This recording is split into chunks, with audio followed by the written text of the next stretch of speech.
We're going to go ahead and move into open session. We have already actually been meeting in closed session, so the meeting's already called to order, but for purpose of the record, Allison, can you call roll? Fine. Yes. Phelps. Yes. Rodriguez. Here. Sherpy. Here. Walters. Here. Cervantes. Here. Hennigan. Here. And if we could all stand for a moment of silence in the Pledge of Allegiance.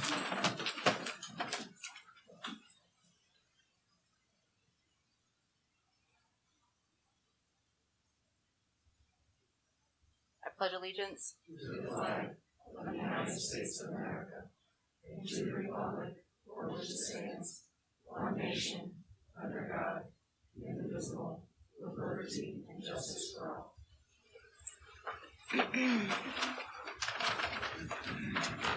Now is the time of the meeting where we acknowledge public comments. Allison, do we have any requests?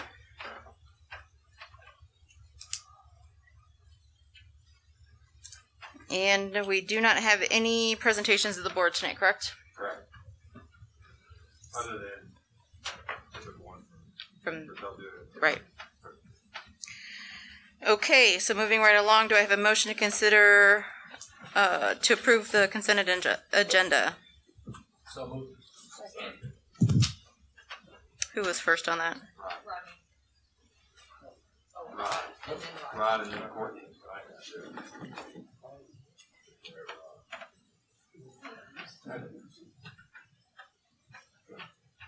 Any item on the consent agenda that a board member has questions about or would like removed? Allison? Ryan. Yes. Phelps. Yes. Rodriguez. Aye. Sherpy. Aye. Walters. Aye. Cervantes. Aye. Hennigan. Aye. Next on the agenda, focus area 1, relevant skills that lead to employability. First up, we have the administrative report on curriculum. Mrs. Springer. Good evening. You have my report in front of you. One of the things I'd like to share as a highlight is related to our letters training coming up in the fall.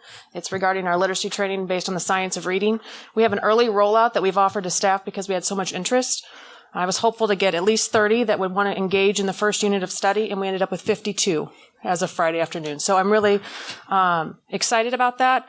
I think the opportunities are great, and I think people will be able to start into that so that they can plan for the fall according to the science of reading. We also have math articulation and different things planned for this summer that are rolling out, along with summer school. And then I also have the GHS data, if Mr. Powell is here. I want to present on that as part of the board report.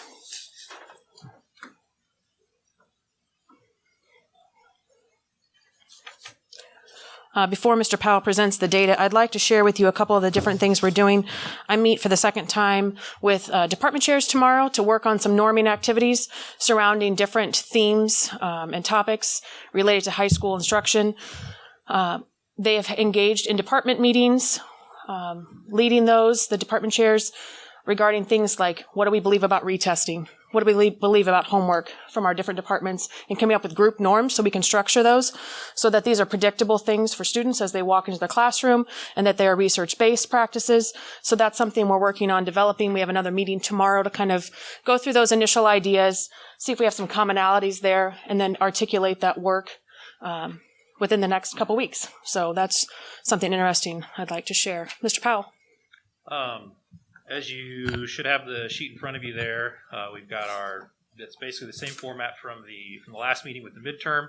So you can kind of see where we're at the end of the third term, now that the grades are finalized, kind of within there. The off-track numbers, on-track, off-track, probably two things to note with that. You'd notice, again, the smaller number of seniors because of the number of kids we've had graduate early, as well as this would be the first opportunity where we would have true freshmen that could end up being off track based on grades. Numbers, haven't really changed a lot in terms of off track. They're still going in the, trending in the wrong direction now that we've had 3 quarters in for the year. I will point out that our failure numbers for term 3 are much improved from the term 2 and back toward what little bit even less than what term 1 is. So moving in the right direction there after kind of going in a bad direction. I would also say too that the failure numbers are far lower what they were on the day that the students started back in person for the first time. I had about, I think it was 3 weeks of in person, if I remember right. So really trended in a very positive direction very quickly once we had kids back in there. I do have chart number 5. You can kind of get an idea of the difference between the in-person failures versus what you have when we've been in remote. Just kind of that effect that being remote has had on our kids as well as our families and things like that. So, any questions? Yes. Yes, for a student who gets an F then, what provision of them to make up that class so they don't fall further behind? So there's a lot of F's in term 3, right? Yeah, there were quite a few.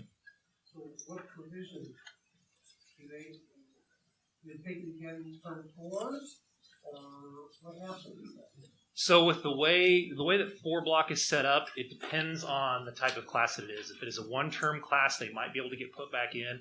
Most of our required courses where we would need to have the kids retake it because it's a graduation requirement are 2-term classes, so it can become a little more difficult for them to get back in. In a situation where a student fails, we'll oftentimes take into consideration how important was the material from the first to get to the next. You'll have some courses where the articulation from term 3 to term 4 is extremely important, and therefore it might be in the best interest to pull the student from that class to find a different class for them so they don't continue to fall further behind. Other situations, I'll take, for example, when I taught social studies, that's more of a class where you can stay in, kind of work with the kid, and the information lost in the previous term won't necessarily put you behind for the next term. You'll kind of can keep rolling. We'll have summer school coming up where some kids can make up some work. Edgenuity where we can, try different teachers, different kind of combinations, things like that to try to get them to, maybe find what works. We also have that proactive measure that we put into place at the start of term 3 with the executive functioning class. And so we saw a 27% decrease in failing grades for the students that were put in place into that class. So that was a benefit. The ones that remained in failure status were all remote students. They were fully remote the entire time and were not attending school. So that should account for in that total. So is there a chart here that they list that has the F's for just in-school students? I don't think we have that. I do not have that on these charts. Would you like to see that, though, in the next report? Hopefully it demonstrates the value of school. Absolutely. We could certainly put that together for the next board meeting. Yeah. Any other questions? Mr. Powell, you mentioned some of the numbers were because of students graduating early. Do you have any idea what those numbers are? Or? I believe we had around, I couldn't give you an exact number. We had around 30 seniors who graduated midterm early, which is higher than we normally do. We've also given a lot of students the option to graduate at term 3, which we've never done before, but because of the circumstances of this year, if the student had felt that they just wanted to be done after term 3, if they had their credits, we absolutely granted that for those kids. Okay. Well, just looking at the historical data, I'd like to commend the teachers for the work they have done, because I see that I think the first time you reported was in February, and it was 308 students off track.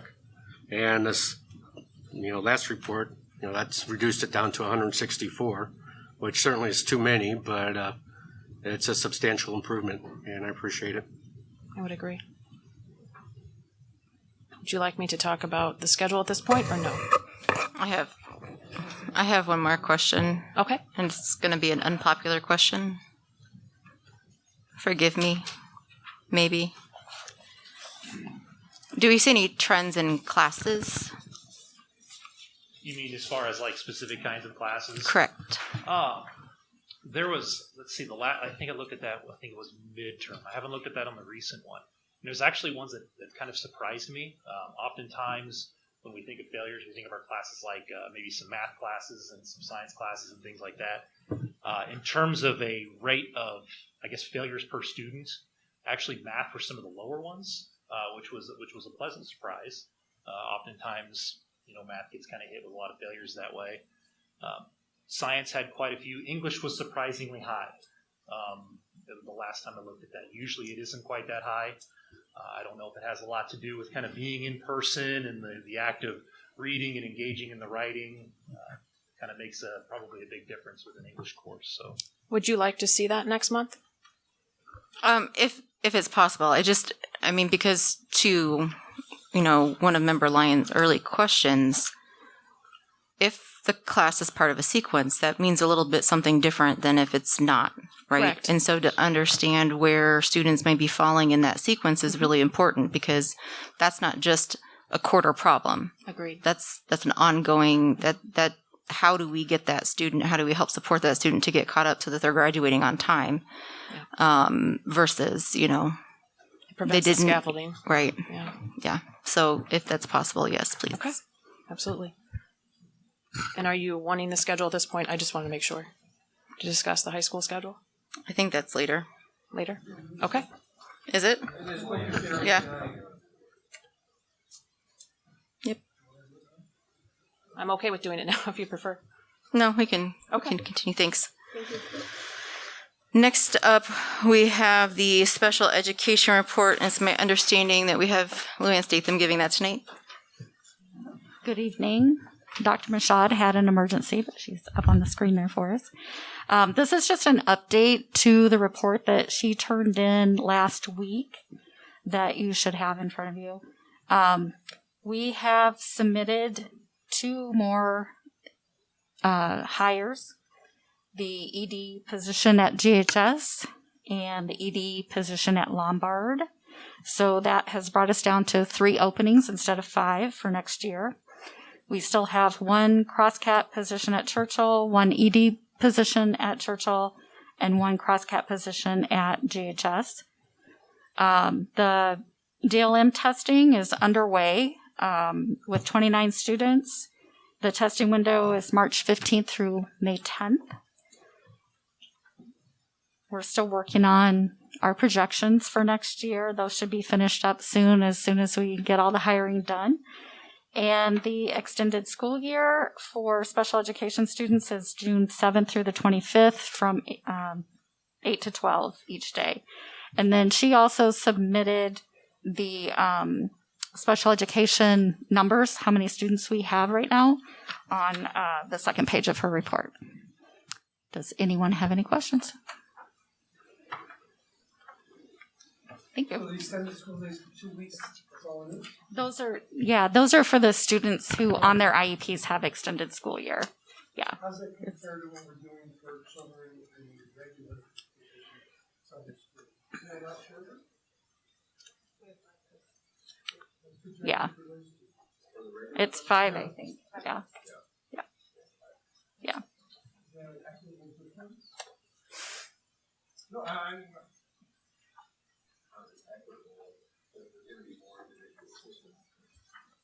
The extended school year is it's a different experience than summer school. I mean, one extended school year is really like an extension of this year, whereas we're treating summer school now as like a kickoff to next year to try to give people the skills to build up to go into next year. The extended school year one is, as you know, a contractual obligation per IEP. So it isn't necessarily the same thing. I mean, you could have a child that takes extended school year and goes to summer school. Now, I don't know that we do, but you could, because they're not the same experience. So It just seems shorter than it has in the past. It's not? no, I'm just saying. It's only been 2 weeks recently? Okay, Yes, that has not changed. okay. Any other questions from board members? Okay, next up were the building reports. Were there any questions from board members regarding the building reports? They're good.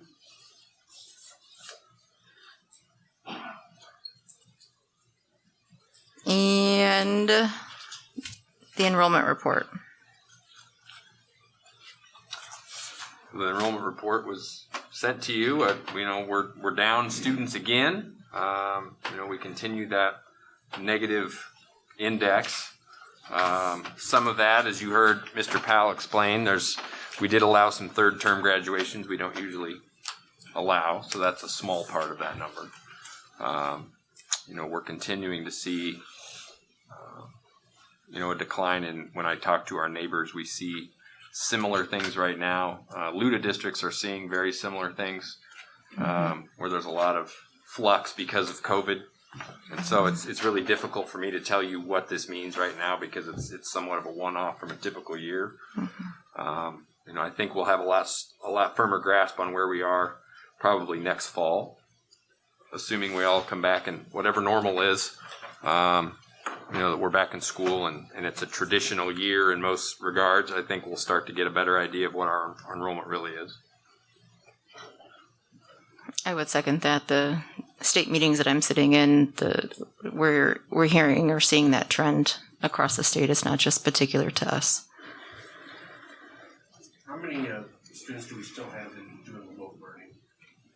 Oh, number off the top, I wouldn't even want to guess right now. Do you know? 170, right? Yeah. I was right. Yeah, 171. Yeah. Thank you, Tiffany. Going back to, sorry, my thoughts were still forming, but going back to your report, Tiffany, Yes. and then something that Member Lyons said about the special ed report, EBMF, we have 26 touch points, right? I think special ed, English language learners, and one other area. Is it income? Yes. So yes, low income. So free and reduced lunch. Mm-hmm. So it shows up on there as FRL, and then IEPs and EL. Yep. So my only other interest is whether or not, particular to those subpopulations that we have, is there anything that we need to be concerned about moving into the end of the year and next year? Grade-wise, I mean, you don't have to say right now if there's something that, you can put together for... I'll add that to the board report next month. Yeah. I mean, we haven't actually heard from ELL program, and it doesn't necessarily have to come from them, but if there's, something particular, we do hear, because we hear from, Dr. Mashad every month, and then we try to do our best with income eligible by having you break out everything by income level, but... Yeah. And I think one thing we can say, and there's no data behind it, but the conversations we've had, we know the early part of the year was much tougher on the EL population. As they've been in school more, I've heard many stories of how much better students are doing because they're in school. And the ones that have struggled more have been the ones that continue to be in remote.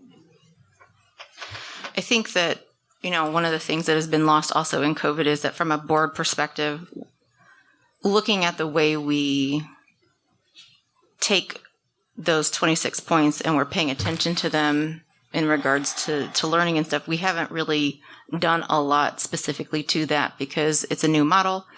And, this year it was flat funding, I believe. Mm-hmm.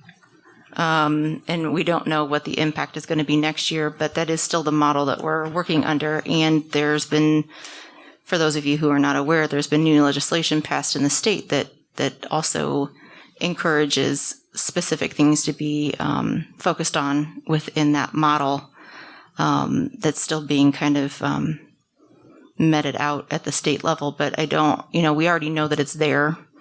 So whatever we can do to kind of be forward thinking to say, where are we at?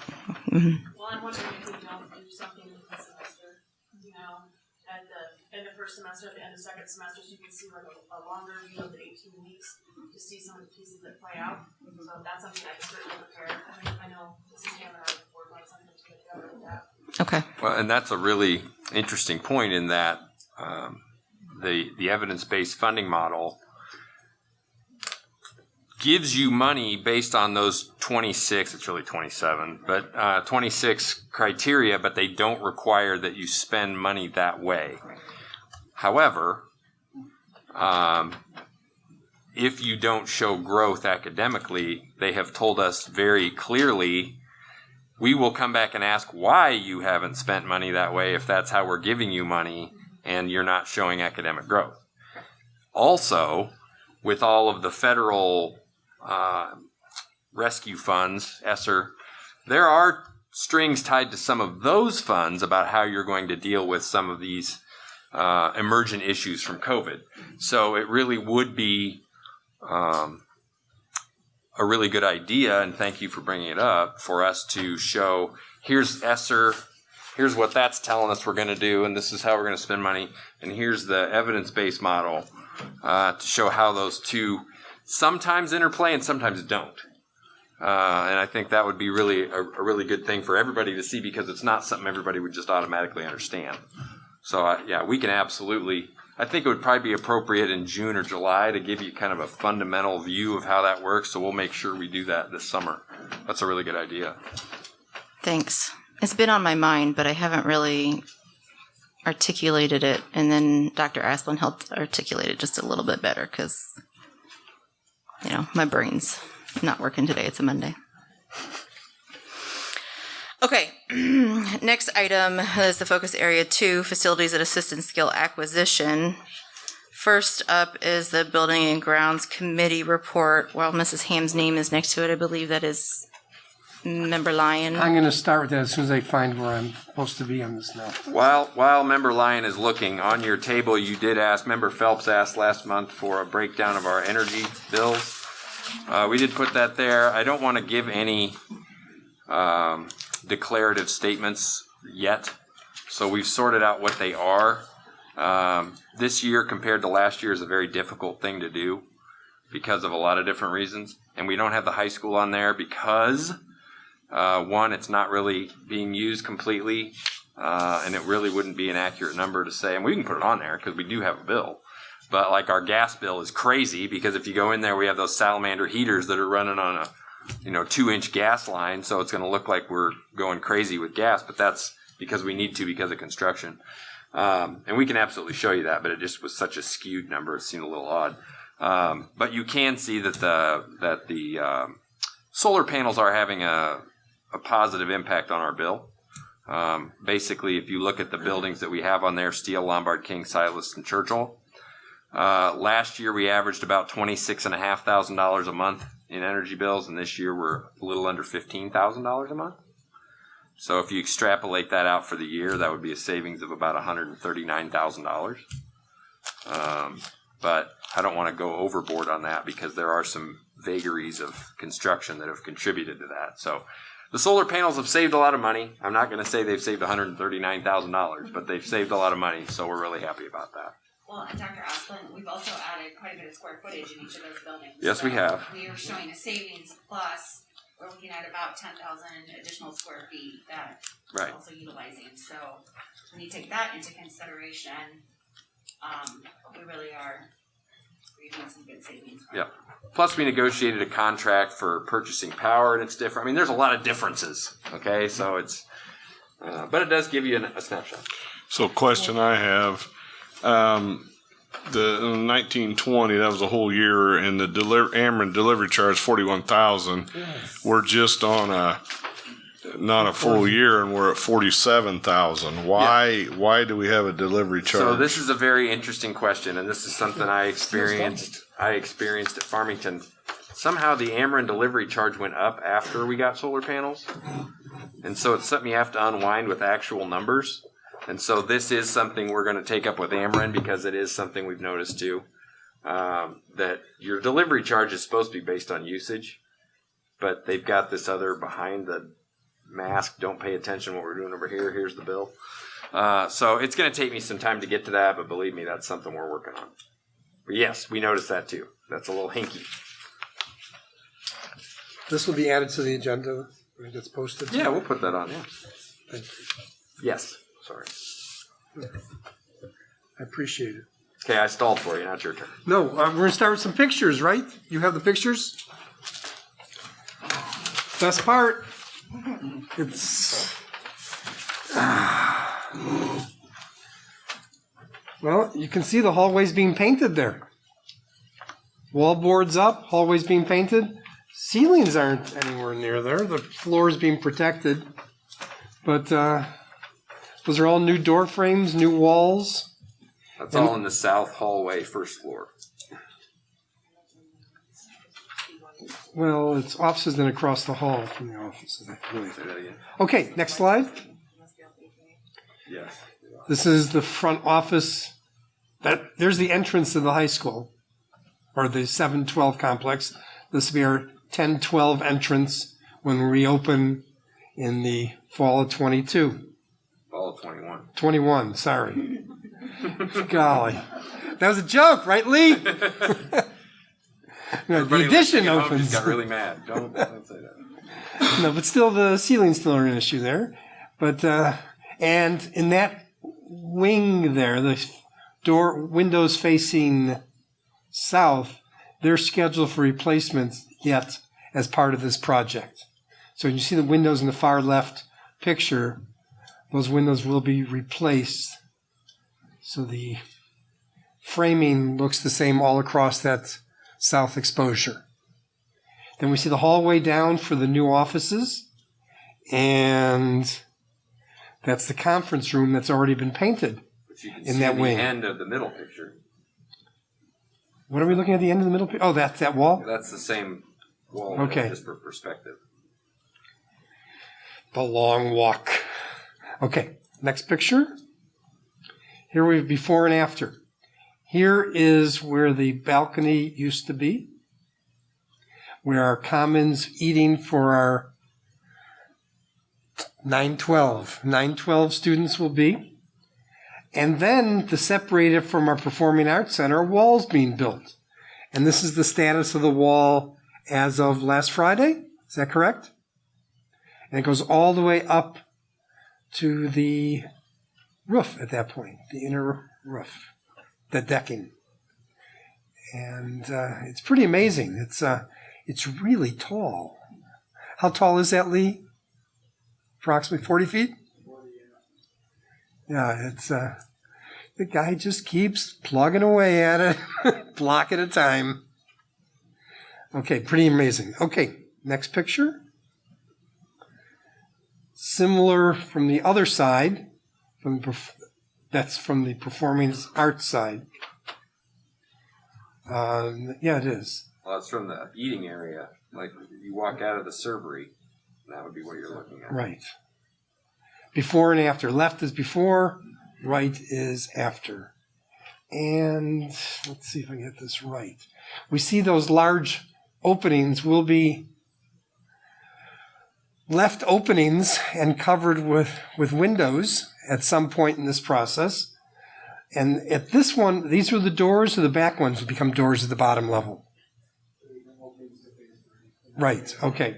So the lowest level is just look all the way through to the sunlight. Those will be replaced with doors to the new band and choral rooms, the hallway to them. Just an opening. There'll be a big glass wall there, and there'll be a hallway. The opening. Okay. Okay, the next slide. Obviously, we all like watching that wall go up because it is pretty amazing. And the last bit, that opening at the far left of that right picture, is that temporary opening, correct, Lee? Yeah. And why is that being left open again? For access into the Performing Arts Center during construction. And then when they're finished getting through that opening, it'll be blocked up. Correct. And what's the finishing material on the commons side of that wall? The lower half is wood panel, decorative wood panel, and then above that will be just today's drywall. Okay. Pretty exciting. Okay, next picture. We're moving past. Okay, can anyone guess what this is? That used to be the area vocational center there on the left. And the right, it's the same room with walls framed in for classrooms. Because the classrooms in this space and then the addition that'll start this summer beyond it will be most of our 10, 12, grades 10 through 12 classrooms will be. It's amazingly large because we have the capacity there for classrooms on either side, and then those smaller rooms angled in the middle. And you can see them all framed in. And we can see, the next slide shows that. Doesn't it? No, that's No, upstairs. no, it isn't. This is the area upstairs. This is the second floor space where the special education classrooms used to be. The former original library room, correct? No. No? What is this then? This is in the southwest corner. I'm South? sorry, northeast corner. What's wrong with me? Of the second floor Okay. of the original building. That's going to be the special education. Or sorry, that's going to be the 7, 8 dean, assistant principal, counselors area. Really? Okay. But as you see, wallboard is going up. Other rooms have been framed up. It's taken shape. And most of the piping for the heating and cooling is already in place. Is that correctly? Yeah, a lot of the piping is in place and working. Right. It's all right. Next slide. The entrance area. You see the east hallway where it's been covered up, and we're still going to have heating coming out of those panels, correct? Yes. And they've started being arriving and haven't been installed. And there's one in place. Is that a univent in the doorway where it's really the space where it's going? I think it's sitting in the room. It's not attached though. So the units they'll be offering heating and cooling for all the classrooms. Pretty exciting. Okay, next one. Okay, now we're crossing the street to the area vocational center, and I was told that these colors are the CTE, which Consumer and Technical Education? Career and Technical Education colors. Isn't there blue in that too, though? Isn't there a blue in their color scheme? Yes. We left the blue out, There's though. blue. Blue will be in other places. Oh, excuse me. But this yellow and orange, when I first saw this, I thought, oh, it's a nice priming color. And I looked, I said, no, that's the final paint. But look at that. It's a really nice space. And the floor's even finished, ready to get desks come in. And the ceiling's all framed in, just waiting for tiles. Very nice. Okay, the next picture then is the entrance, the reception and administrative area for the Area Vocational Center. Those are new windows that we, as part of our project, have cut into that wall that face west. Okay. Next one. Okay, what we have here, basically the same windows, painted and unpainted, and the walls done. And in addition to the large spaces that go up to the ceiling for the shop classes, we have a few classrooms there. One's the nursing class, computer class, and come on, Jeff. Auto's in the big area, but the classroom. It's a shared open class. Yeah, classrooms is still the auto. It'll be collaborative. Okay. But then we have curtains, things, computer. Okay. Computer classes. They're really nice classrooms, nice big classrooms with these windows that will capture light from the hallway. They're not as light as other classrooms, but they're nice big rooms. Okay, next slide.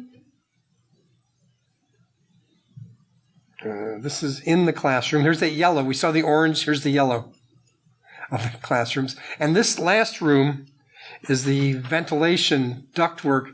There's a large wood shop at the far northeast. I was going to get there. Northeast corner of our space in the building, and that's where that's going with all the ductwork built in for evacuation of dust. It's pretty exciting what's going on there. Right, Rod? You visited it the other day. Just toured it the other day, and it's, I don't think anybody in the area has facilities that compare to this. It's pretty exciting. Right. If you build it, they'll come? We hope. We hope. That's the goal. All right. Any questions from board members on the progress? We also have Lee's updates in the agenda as well, which tell us what he hopes to get, what he will be getting to over the next month. We're getting close to the time where it can't be ifs. We want to have this all ready. All right, that's that part of the agenda. We're discussing the signage later on, correct? Yep. Okay. All right. Okay. Thank you. Any questions? All right. Well, then first, or next up, do I have a motion to consider approval of the music maker's quote for Lombard Middle School? So moved, all please. All right, Miss Ham. I'm going to ask Mr. Rob to come up and join us tonight, but just to give a little background as to how this project came to fruition. As any of you who've toured the new Lombard Auditorium, and when I say new, we did a renovation to an addition onto the stage so that we could have larger performances in that auditorium, because it is a beautiful auditorium. It can hold about 550 people. There needed to be some upgrades to the sound and to the lighting system so that we could have both theater productions and also enhance the musical productions that will be in that space. So I'm going to let Mr. Rob kind of talk about it. This has kind of been his project, and he's worked with music makers to ensure that we have the best acoustical and sound system that we can have in that space. Yeah, first a big thanks to Steve Nelson, Dave Plunkett, Music Makers. They've come several times to Lombard with quotes, and this just kind of dovetails everything with the sound, the lighting, and sight. It's going to provide a projector for upstairs with the screen that comes down now at Lombard, long throw lens. It's going to have wireless connectivity. Right now the light board is outdated past anyone that's working here right now. And the sound is in a closet at the back of the auditorium that's better served. It has janitorial supplies in it right now. And this would, like I said, bring all of that together to the box up on the stage. The lock box is on the stage, and from an iPad app could run our lights and our sound. We'd upgrade the lighting on stage to LED. And there'd also be, since we did bring that stage forward a little bit, the lighting there is less than ideal right now. And that would provide for some lighting on the front. So we'd have a clean wash, a nice smooth lighting across on the front as well. So basically wrapping those four things together all at once, taking care of this. And then moving forward, we saw those pictures at the high school. Then we'd have two really nice, very usable auditoriums. Any questions on? Yeah, so I've got a question, and excuse me if I missed something, but we had this purpose and a quote, and it said approximately $35,000. And then when I do the math on the four quotes, it's not $35,000. So can you walk me through what the final bid is for? Because it's kind of confusing. There were four different quotes of different things, and right, those were the separate items that Music Makers quoted, and then our tech department will be involved with that to put a dedicated wireless router in there for better connectivity with the light and the sound. And then there'll have to be some electrical work done from maintenance to have the spotlights that you see. If you have that quote in front of you, yeah. So that. Boxes. Hot box.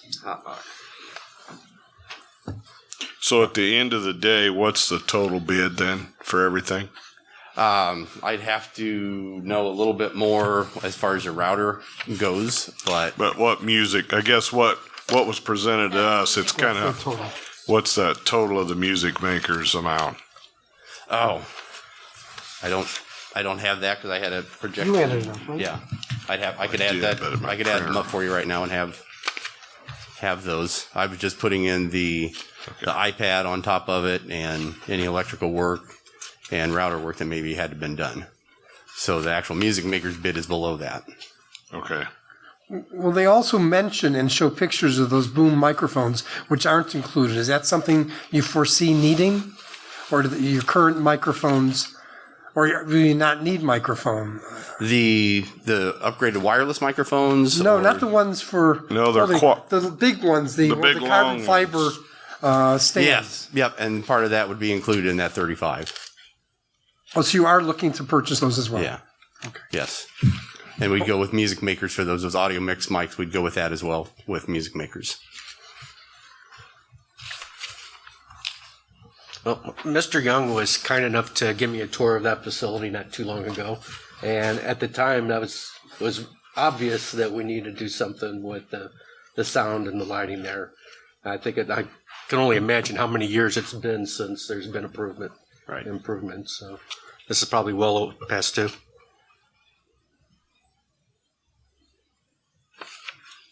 I did have one question. When I was looking over the Music Makers quotes and information, and you had touched on the ability to use an iPad to control some of the equipment.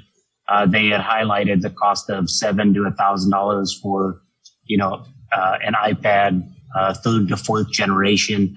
And I just want to ensure that obviously we're looking to purchase and update equipment that is outdated and not ideal for that space. And that equipment that they had mentioned is actually very dated at this point. So as we look to potentially purchase iPads, make sure that for the cost and money that we're spending, that we're getting the most up-to-date iPad as possible within, staying within that budget. Okay.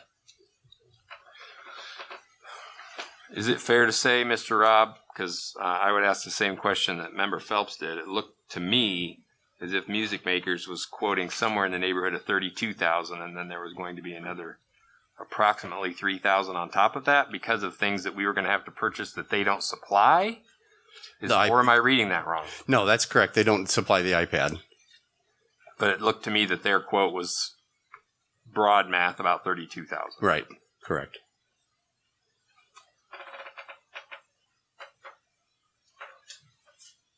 So if I can be clear then, so is this 35,000 what with the additionals you've discussed correct. That's where you're Yep. okay. All right. The all-in cost should not exceed $35,000. All right. In That's- fact, should that's come what I in needed. below that, but we felt like that would be the ceiling. But Music Maker's part is $32,000 and change, and I don't have the change on there. Plus the microphone. The microphones are not included. Any other questions? It's exciting. Allison? Phelps? Yes. Rodriguez? Yes. Sharpie? Yes. Walters? Aye. Cervantes? Aye. Cunningham? Aye. Lyon? Yes. Thanks. All right, next up, do I have a motion to consider approval of the junior senior high RFP 15 marker boards and TVs? So moved. Second. I see that Lee has approached the microphone, so I will say this is you that is going to talk about it. Yes. So I have the summary letter for this change order. So RFP 15, kind of give a little bit of backstory. The original scope of the contract was to leave the marker boards or the existing chalkboards in place and reskin them with a material that was the most economical at the time. We had a contractor approach us, and we felt like it was good value. They offered to take them off and replace them. So we went ahead and did that. At that time, it was identified that we're going to be bolting TVs potentially on top of brand new marker boards, which is not desirable because that was the old plan with no chalkboards because we weren't going to remove them. So Leggett went back with the district's help and really laid out those rooms with the marker boards, added TVs, and we also then priced up power to each one of those TVs, a new outlet, versus trying to just have a cord hanging down to an existing outlet. So this change order has a couple different components, but overarching, every room now will have a TV with a dedicated power outlet to it for each classroom. And then the marker boards in those spaces will all be changed out, and we also added some additional ones. Instead of being the original bid was 1-for-1 replacement. So where there's a chalkboard became a marker board, whereas a tack board became a tack board. Now in this new revised layout, there's more marker boards, less tack boards, as they went back and looked at the space of how it would be best used for teaching. I have Dr. Osmond, you can correct me if I'm wrong. Well, no, I think for those board members that have can remember the new marker boards at like Lombard, the vertical ones, they're going to look a lot similar to that type of. There'll be some vertical, some horizontal, but there'll be more marker boards available for the teachers to use in the front and the back of the room, and we have, other than in certain designated spaces, we have tried to divest ourselves of Smart and Promethean boards as much as possible as we go forward, because those are proprietary, and it's kind of like a loss leader. Like, they'll give you this part, but then this software costs a fortune. Whereas we do a lot more Chromecasting now from your Chromebook, so the teacher can use that to just beam up to the TV. And that's not in every room, because like littler kids and things, we do still have some use for Smart and Promethean boards. But in more cases than not, especially at the high school, it's much more effective to have them use those TVs, which are much more inexpensive than the Promethean boards, when we already have the Chromecast that we can attach for teachers to beam things onto those TVs. So it should be a lot better experience for the kids too, at a lower cost. Right. So at the end of the day, this change order is $64,391.35. The breakout of that change is Precision, which is your general trades contractor. We are having they're supplying the marker boards, display boards. Also part of that is plywood blocking at some of the plaster walls. The walls would not support TVs being bolted to the clay block, so there's plywood in there. So that's $27,490.75. That is for and then we added some additional display boards that weren't on that as we walked around and identified some other areas that weren't being upgraded. That's an additional $9,825.60. And then Rock River Electric for the additional power is $24,731. And WF Scott for the priming of the plywood backing board is $2,344. Now, the monitors only need power because there's a wireless connection between. They have wireless connection between the teacher's computer and them, or is it wired in some manner? Say that again? My understanding is that they are able to use the Wi-Fi, the hotspots in those rooms, so we did not have to provide data to each TV. Okay, thank you for understanding my question. Yeah. So this is just putting the marker boards, and does that supply the TVs too, or are we going to buy TVs? We already have the TVs. Okay. All right. We are putting the brackets on, and then we're gonna we have part of the responsibility of hanging them, and then the vendor has part of the responsibility of putting the brackets on. So we're trying to do this in a staged process. Right. So it would include that every place there is a TV has adequate support. So being that some of the areas that have new walls that's built into them, some of the existing clay block walls, I would have concerns hanging a TV on those. So that's where the plywood comes into place. And then some areas have CMU walls like these that are fine to fasten to. So we have 3 different conditions of wall types. So we had to go through it and make sure that we're comfortable hanging TVs on all those spaces. Right, but we were very concerned that we were going to be the experts in trying to hang TVs and walls with the right supports. So they're going to put the right brackets on for us to then mount them, so we know which one's the CMU, which one's the clay. I mean, there's a lot of different wall structures there. So our guys will have the responsibility of hanging them, but they'll already have had the proper brackets put there, so we'll do it right. Any other questions regarding this particular item? Allison? Rodriguez? Aye. Sharpie? Aye. Walters? Aye. Hernandez? Aye. Hannigan? Aye. Lyon? Yes. Phelps? Aye. Can I just make one note about this? you know, earlier when we did the original bids for the Your remodeling microphone's that not building. No, it's not on. Earlier when we made the original bids, we thought we weren't going to be able to do a lot in the interior of those classrooms. At one time, we weren't even going to be able to do lockers in the exterior. Since that time, we've been able to maximize our resources, and not only have we changed the look of all the hallways and put new lockers everywhere, we're looking at improving the interior of all the old rooms as well. So I hope it's appreciated and it works to the needs of the teachers moving forward. Yeah, thank you. This is great. Thank you for pointing that out because, yes, this is all part of the process where we were trying to save money up front, but then the bids came in low enough that we were able to capture some of that. So this was work we wanted to do. We just didn't think we could afford it. And now because the bids have come back lower, we're able to do that. So thanks for bringing that up. I think I'm the next one, right? Well, next, if you are talking about the signage for the Performing Arts Center and the gymnasium. Yes. Can you move that, bring that picture up in the agenda, please? No, I'm the one who had a concern about it. No, not this, the slides above this. This is part of the bid. Yeah, it's up there. It's above it, it's earlier in the agenda. Right there. That's it. Thank you.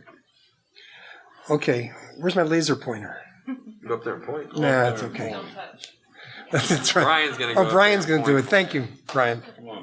He wanted to get up and move those legs around. You're a smart man. Don't touch the screen, remember? Okay, now let's start with Tiana's brilliant idea last time for the exterior sign, but also to continue on the building itself. We currently have a sign at the current entrance to the GHS building that says Galesburg High School. The sign's now going to read Galesburg Silver Streaks? Home of the Silver Streak? No, that's on the electronic sign. On the wall. Oh. Oh, just the emblem.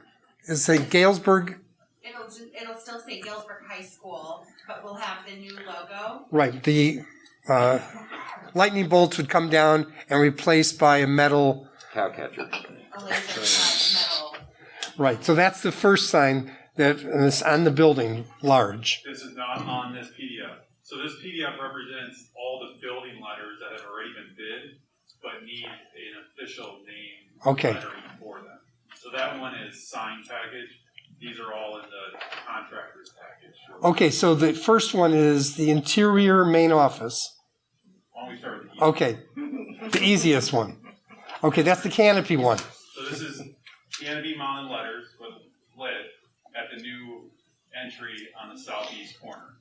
So the new drive that we went over last month, that comes in here. This will be technically the 7, 8, 9 entrance, or what we're phrasing it as entrance. Yes.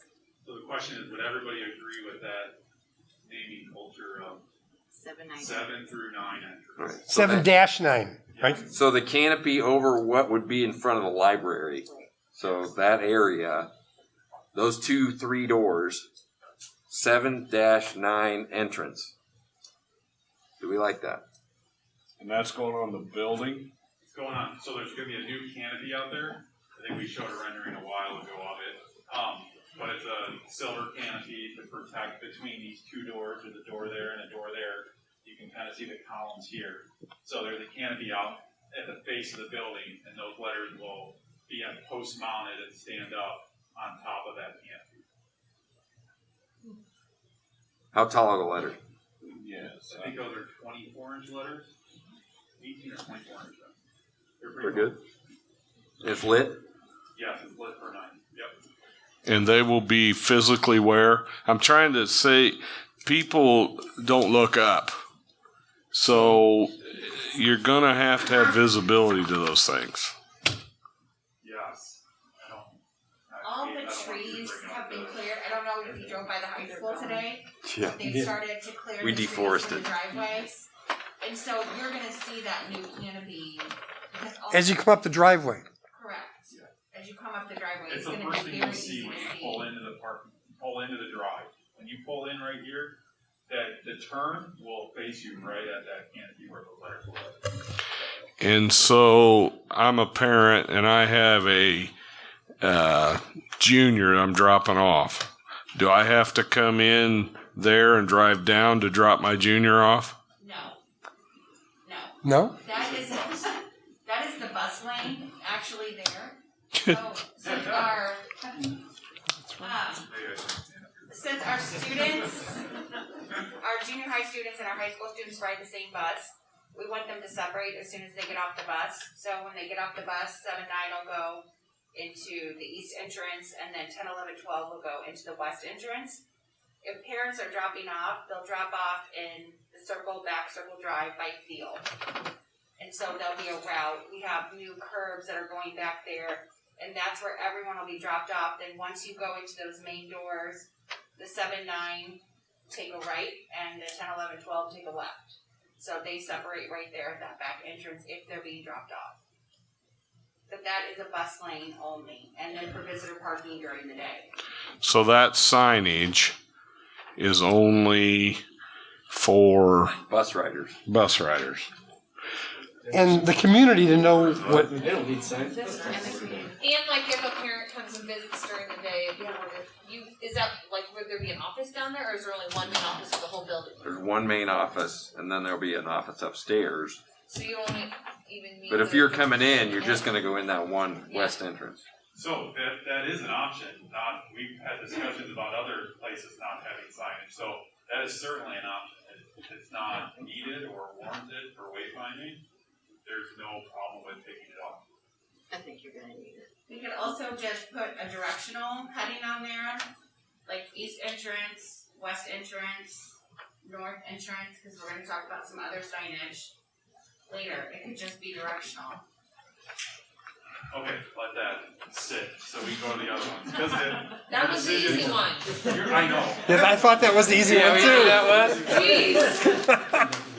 John's just doing this so we can get it past 9 o'clock. No. So the other, maybe this one's easier. Inside the main entrance, inside attendance, there's a feature wall behind attendance that we're putting signage for the main office. It could be named anything. I think this goes back to the discussion last month on what to name the school. So that we decided. So that's in the room we saw the slide of. Yes, that is the room that you saw the slide of, back wall. It'll be decorative wood on the back with silver letters. And I think we discussed just putting Galesburg silver streaks on that wall. And when you say wood finish, it's the same wood finish as we currently have at King entrance, correct? Same panels. So I see lots of head nods. Fly Is boot. that one easy? Yeah, that was good. Okay. Any objections? I'm listening. We can always come back. Wait, and these are all figured in the bid we've already Yeah, accepted. these So are already bid, so if we change the name, the letters, there's some moving around, but I don't foresee any problems with that. So we're just trying to put the right letters in the right places, so when everyone walks in there, they're on the same page. Well, let's go to the Performing Arts Center. So it's currently dedicated as Tag Auditorium, correct? There's a plaque that we plan on remounting to the interior of the vestibule right when you walk in there. We plan on reusing that. So the question is, on the front, one of our recent renderings had Performing Arts Center at the top on the interior of the commons. Again, as a way of finding that this is the Performing Arts Center. The question is whether to also put his name at the top of there or just use the plaque, or whichever naming culture you want to use for that.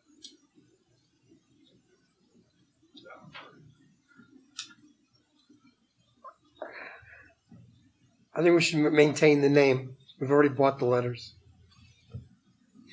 Maintain what name? Hague Performing Arts Center. So it will be different than the plaque, I believe, though, because the plaque is Ag Auditorium. It was a different room then. And that, I just want to make sure that means something that's discussed now. That one was an easy one.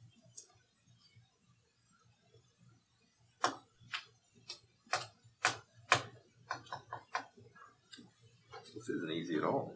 Okay, last one. Just so we can get them all on the table. This one, we've gone back 5 or 6 times, so it wasn't easy for us or anyone in the room, especially the building ground team. the nighttime entry, or as Maury would like to call it, the entry, has a new circle drive with parking. And The canopy's not changing though, correct? the canopy It'll is get not changing. spruced So up. It's being dressed up, painted, new coping around it. That There's was some new metal terrible. panels that'll have an additional building sign right adjacent, and you can pull in at the first. Right, that's the next floor. item. And we have canopy mounted letters again specified to go on top of this canopy. So the question is, what would you like it to say? Would you like it to say gym entrance, event entrance, say nothing? It's not an event entrance though, because if it's not an event entrance though, because if they're going to be going to the performance center, they're going to be using the doors closer to the front of the building. Yep. So we originally had field gym entry, which is the gym's already named field, so that's there. It doesn't have to be an entry too, so everyone knows that. We plan on recognizing that inside. So that's why I said we've gone through 5 or 6 of these things. It doesn't have to say anything at all. We don't want to make it hard. It's more of a wayfinding thing. And it's not wayfinding for Galesburg, it's more wayfinding for out of town. Correct. Right, so you're looking for the gym. But I think I mean, although most of our currently anybody who's associated with Western Big Six knows that that's the entrance. Yeah, I would agree, unless you're a freshman and traveling. So And never had any students ever before in your life. You're really like a wayfinding. They're still wandering. I mean, it's possible. Can we put something kind of cool up there, like a big lightning bolt or train or something that's symbolically visual? Right, there's a sign on that area that used to be windows to the right of the entrance, and that's in the bid. And that says field gym? No, it says just the logo. And does it say anything? No, it's just the logo. You'll have 2 of those, the large logo on the outside for that entry, and then right when you get inside where the display cases used to be, we'll have 2 new display cases and a large logo on the inside. So that's covered. I mean, Can it just say entrance? you can say whatever you'd like. See, Yeah. Could we possibly, would you consider lettering the entrances? I'm thinking from like just a parent identification perspective, a safety perspective, if you could say you need to go through entrance A or entrance B or entrance C. And then for signage on the parking lot, I would make that easier to say, here's the A doors, B doors, C doors. well, interesting enough, your numbering for the classrooms has letters, correct? Doesn't it? The locker numbering, yes. So this is area A, 1957 original building, area B on the first floor, and area C is the second floor, 70. Grade wing, second floor. And the 74 edition is the same first and second floor too, then? The first floor is A, second floor is, first floor is B, second floor is C, since the north wing is A. So I don't know how that works with your entries, if you wanted to do A, B, C. It's counterintuitive. Really, your Well, main entry should be if we A. did A at the Circle Drive, Yeah. that's where the 10, 12 and also, riders, but that would make sense to go A, B, and then C because the And you can, majority so of you the can use that for wayfinding at night too. You Right. need to go to a basketball game, it's entrance A. If they need to go to performing arts, it's entrance B. If it's 7, 8 graders that need to go in the morning, it's entrance C. Or if you're going to Little Theater, you might go into There we go. entrance C. Would be a closer entrance if you're going something for Little Theater. So how do you mark that tastefully without looking like a terminal? One more time. How do you just put a big A up next to the door? Say entrance A on the canopy. Will there be another entrance on the far north entrance of the new addition? There is a entrance exit for kids that need to go to the field house, but it won't be Public won't be a public entrance. So we just have 3 public entrances. 1, 2. What's your fourth? The east side where the old north doors are, the parking lot there. Yeah, but It's not a public it entrance, won't be though. public though, will If it? you're going to Little Theater, it might be. Well, she just suggested we just use the 7-9. I appreciate 7, that, 8. but I'm just saying that is another entrance. You'll actually have more parking now in front here for a Little Theater than you would. Oh, that's good. That's true. I like that if you said A, B, C like that. I mean, that makes sense. Because it follows the locker. And they're just letters. They don't have to be there for the next 50 years if you feel bad about Entrance A, Well, you entrance can B, change it to entrance Greek C. letters or something. Back to your question on the Hague Auditorium, could the auditorium sign be put on the new auditorium, and then you have the performing arts or whatever you're saying in the new, the new addition? Well, we have, are you saying a plaque? Yeah, put the plaque on the auditorium, and then put your signage, whatever you want, on the performing arts. I don't understand. You said it was Hague Auditorium was the plaque, and then you were saying we can't say put the plaque and then it says Hague Auditorium, and what we're going to do performing arts. Put the plaque on the new wall of the auditorium, and then put performing arts down the hallway going to the new classrooms. I understand what you're saying. I got you. It's just what do you want to put on the wall? Yeah, what do you want to say on the... That's where the lettering's going. Those big silver letters. I think for me, the auditorium is now the Performing Arts Center. The plaque is there as a historical memory of, because it gives an explanation of who he was when he worked for us. I think you can still put that in the entrance like he's talking about. Right, that's what he's talking about. I think we should go. I think we need the same thing on the entrance to the gymnasium, explaining why that's named as well, a plaque similar to that.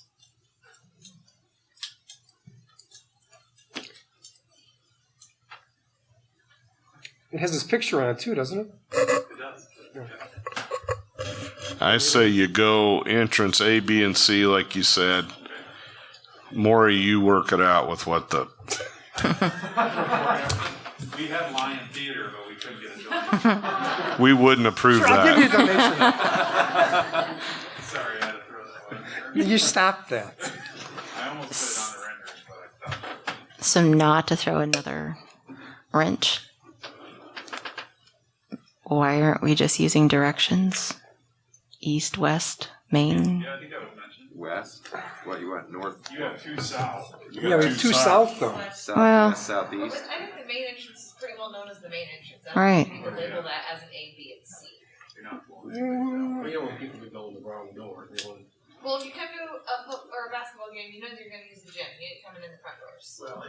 I would- necessarily. It's called West Circle Drive. Right. It's called West Circle Drive. So why wouldn't we just do main and then east for the 7-9 and then West Circle. west for the West entrance. west entrance? East, west, main. Works for me. I mean, I like the directions a lot better because then it gives people from out of town a more sense of where the doors might be. They'll think we're Rather than driving stupid. It around says looking east for and an A it's and a south. B and a Faces C south. and dark. No, it's not. It's to the east But it's of on the the main east entrance. side. It's on the east side of the building. On the south end. It's on the opposite side. Right now, Galesburg North's on the east side of the building. thank you. and for the record, who are the people who are most likely to ask for directions anyway? Guys.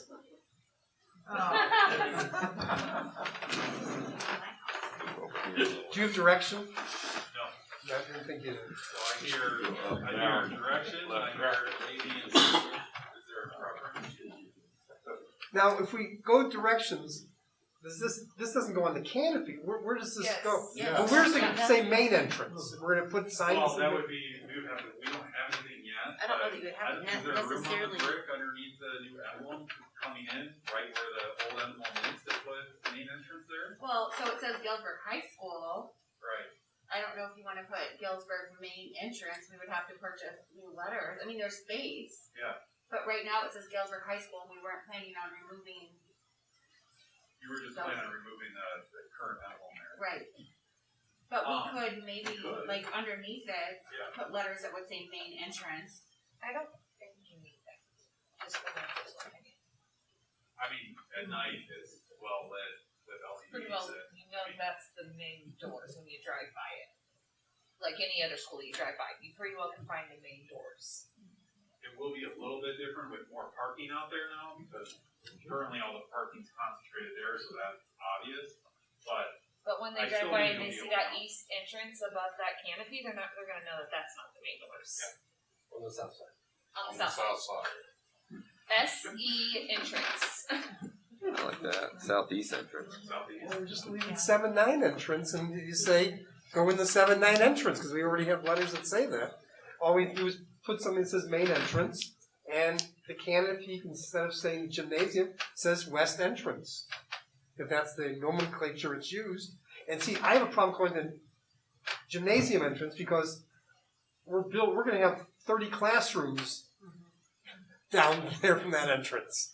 The gymnasium's the least of its use in some respects. Well, I know, but to me, the directions aren't for us. They're for people who are coming out of town. And they're not going to be using it for the classrooms. They're going to be using it for the gymnasium. But we already established that people know which one to use. So we either could say west entrance or say nothing. West Main.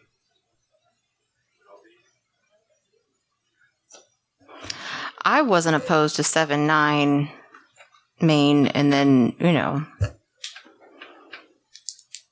it West Circle Drive like it is. It can be called West Circle Drive. It's open to, I don't want to open up to everything, but it is truly, like you can name it whatever. If there's a name that you guys have adopted over the years, there's no reason to change things. We just want to make sure we get the letters right on top. What?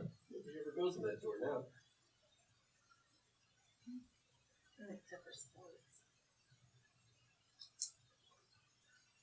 Is it West Circle Drive? Yeah, so all transportation athletically, the pickup is called West Circle Drive.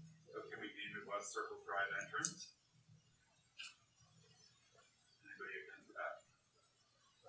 You're gonna have a whole script across the. I mean, it can't be very large. We have plenty of space to. Call it what it's referred to. I guess we're trying to put a square peg in a round hole here. Yeah. Could we eliminate the word entrance? Could we assume that when people see doors? Yeah. No, that you can go. I'm with you. We're getting too. West Circle Drive. Yeah, I'll throw this road into it, but the contract is the letters as they're shown. So more or less letters will either give money back to the budget or take money from. West Circle Drive's about the same as. I vote for letter. West Circle Drive entrance. Yeah, leave off entrance. Yeah, so just keep that in I can get some stencil and just spray. We're not going to break it back. The guys I'm gonna say, are we talking $5-10 here? No, not that much, but not even that we have much. a lot of letters. These aren't the stick-on, right? No, there's Silver thing. do we add In case you something? want to change it a year from now. So what were the thoughts? Do we add word that says main entrance or just leave it as Galesburg High School with a big emblem? Do not ask me because I'm taking for granted that I have lived here and I have been a Silver Streak before I was in utero. My father was just everything was Silver Streak. So, so I don't think, it's hard for me as not an outsider to say I would not know that that is not the main entrance. So I need somebody who might have moved here to say, is it instinctual that that is the main entrance and we don't need anything stating it's a main entrance? I can help you with that and say that I'm an out-of-towner and I found the main very well. Okay. Yes, that's pretty clear. And we can leave the other one just 7-9, because to tell someone to go there, go to the 7-9 entrance. Right? Our 7-9 parents going to drop their kids off there. No, the buses will be blocking them. Or trying to get in there instead of going to the main entrance and check in like they're supposed to. They could. Well, it'll also And they still do say that all the time. Galesburg High School, so you can just say the Galesburg High School entrance. those letters will still be up there. So it'll say Galesburg High School and the new emblem, and then the 7-9 entrance will be down there, so you just have to say, go to the Galesburg High School entrance.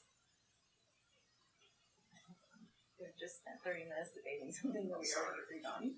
No, we haven't. So you're clear on the west entrance, right? I'm good on the west. I'm good What is clear? Tell me what's going to say. West Circle Drive. West Circle Drive. I'll have to go back and watch the YouTube video. There's right here. West Circle Drive. Tag Performing Arts Center. We're good in the main office. We'll discuss the main entrance.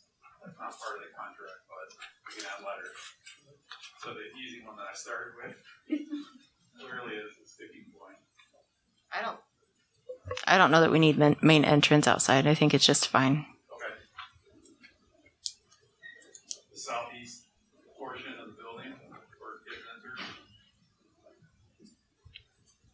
I thought we said it was last month. I was gonna say I was fine with 7-9 entrance. We can always change it. 7-9. We can always change it. I think the 7-9, Rod's point's a good one. The 7-9 entrance might confuse parents initially. I think we're just going to have to do a good job of explaining to people early on what it is, and then it'll take care of itself. But I think you have a really good point, Rod. People will immediately go, "Oh, I just dropped my kid off there. Why is there a bus there?"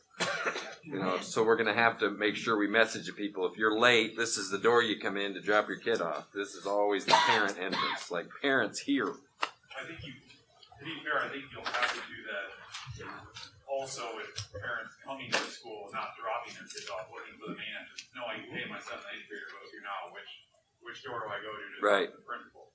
I think you have to be clear to everyone. Yeah. The main hall. Yeah. But naming that entrance may take away from that. I think it's just going to be something we're going to have to communicate. I think it was also really important during the time when we even discussed the possibility of bringing the 7th and 8th graders over, that people needed to know that there was a separation. Yeah. So putting that on the building will also cement to people that we are separating those populations. Good point. And I think that, any change is going to be growing pains with our families. Look at some of the, I'm trying to find a good word. We are still working with families with the King drop-off, with the changes that have been made. That's good. So I think that this is just going to be a renorming in many ways. That was good. That was great. Great job, Courtney. So we want to put Hague Performing Arts Center on the outside? Yes. I think so. That's fine. It's essentially the same function, right? It's the same function. We're just, instead of saying auditorium, we're saying performing arts center as a nod to all of the different things that are going to be happening inside of that space. Versus, nomenclature, 50 years ago was auditorium. Nomenclature now is performing arts center. So I think putting Hague in front of it just makes sense. And I feel like I was definitively saying things, and this is a 7-person place, but we have now been discussing this for 30 minutes.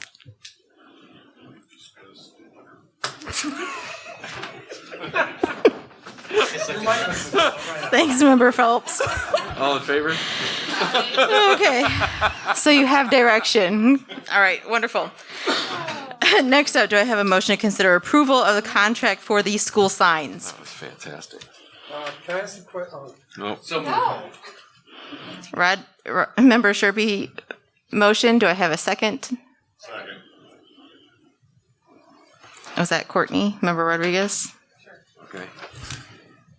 Okay. Now, Member Lyon, do you have a... Closing all the signs at this time? For the high school? No. No. The school signage quotes. No. So this is the one that you should have that just has the 4 quotes. Do you have something different? I just have the one that has all whatever number. Okay. Yes, the document in our paper has Lombard, King, Silas Steel, 7 through 12. Okay, I apologize. There's a shorter one. No, we're not approving all of those. These are just the high school signs. That's all we're looking at today. Okay. Okay. All right, go ahead. So we're going to be coming back to the board in a few months. We have some other discussions involving some of the schools, and we want to make sure that we have names and what we want on the signs before we go and investing in electronic signs in those buildings. So today is just Galesburg, 712 complex. The first sign that you have on your proposal is up on the screen. This is the new marquee for in front of the school. It's very nice. It has a 10-foot electronic display. It doesn't show in the picture here, but there will actually be brick that will be around the base. So there will be landscaping underneath that. We will have to move the new sign 10 feet from the sidewalk, more towards the building. That's part of city code now. But Galesburg Sign has done a great job about working with them on the variance to get it where we need. And so I think they've done an excellent job at designing this. Does anyone have any questions about the marquee? So is this the $54,000 sign? This is the $54,000 sign, yes. Wow. And what is the marquee fund? I'm sorry? The marquee fund. It's The being marquee paid fund. through that. So I'm not sure when its inception happened, but we have about $65,000 that people have donated money to over the years, extra fundraising that's been sitting there for replacement of a marquee. So we've been waiting for that to happen, and thankfully now is the time with construction where we're able to replace that. Now we can actually fulfill people's wishes if they gave money to that.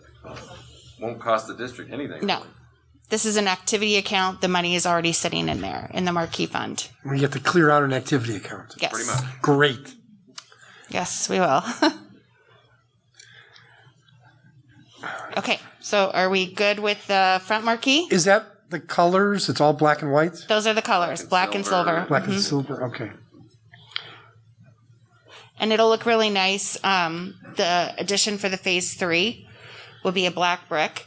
So we'll have the black and the tan, and then this will pick up the black from that. We'll have the black bricks around the base that match the new phase 3 additions for choir and band. So I think it'll tie it all in together really nicely.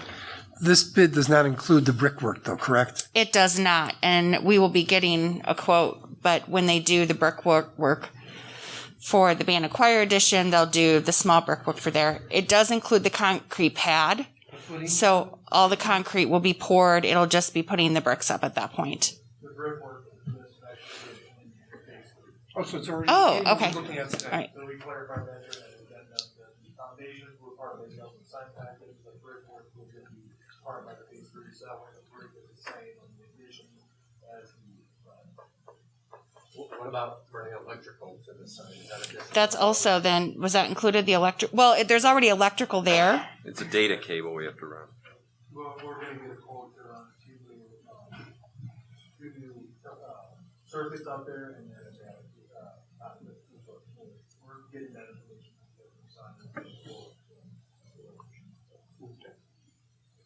Is the sign two-sided? Yes, it is. Mhm. Okay, so the second quote on here is for the Fremont 1012 main entrance. And right now, I apologize because you can't turn this, but right now this is the lightning bolts logo. So just to make everything consistent across the board, this is for the laser cut replacement on the front. And then,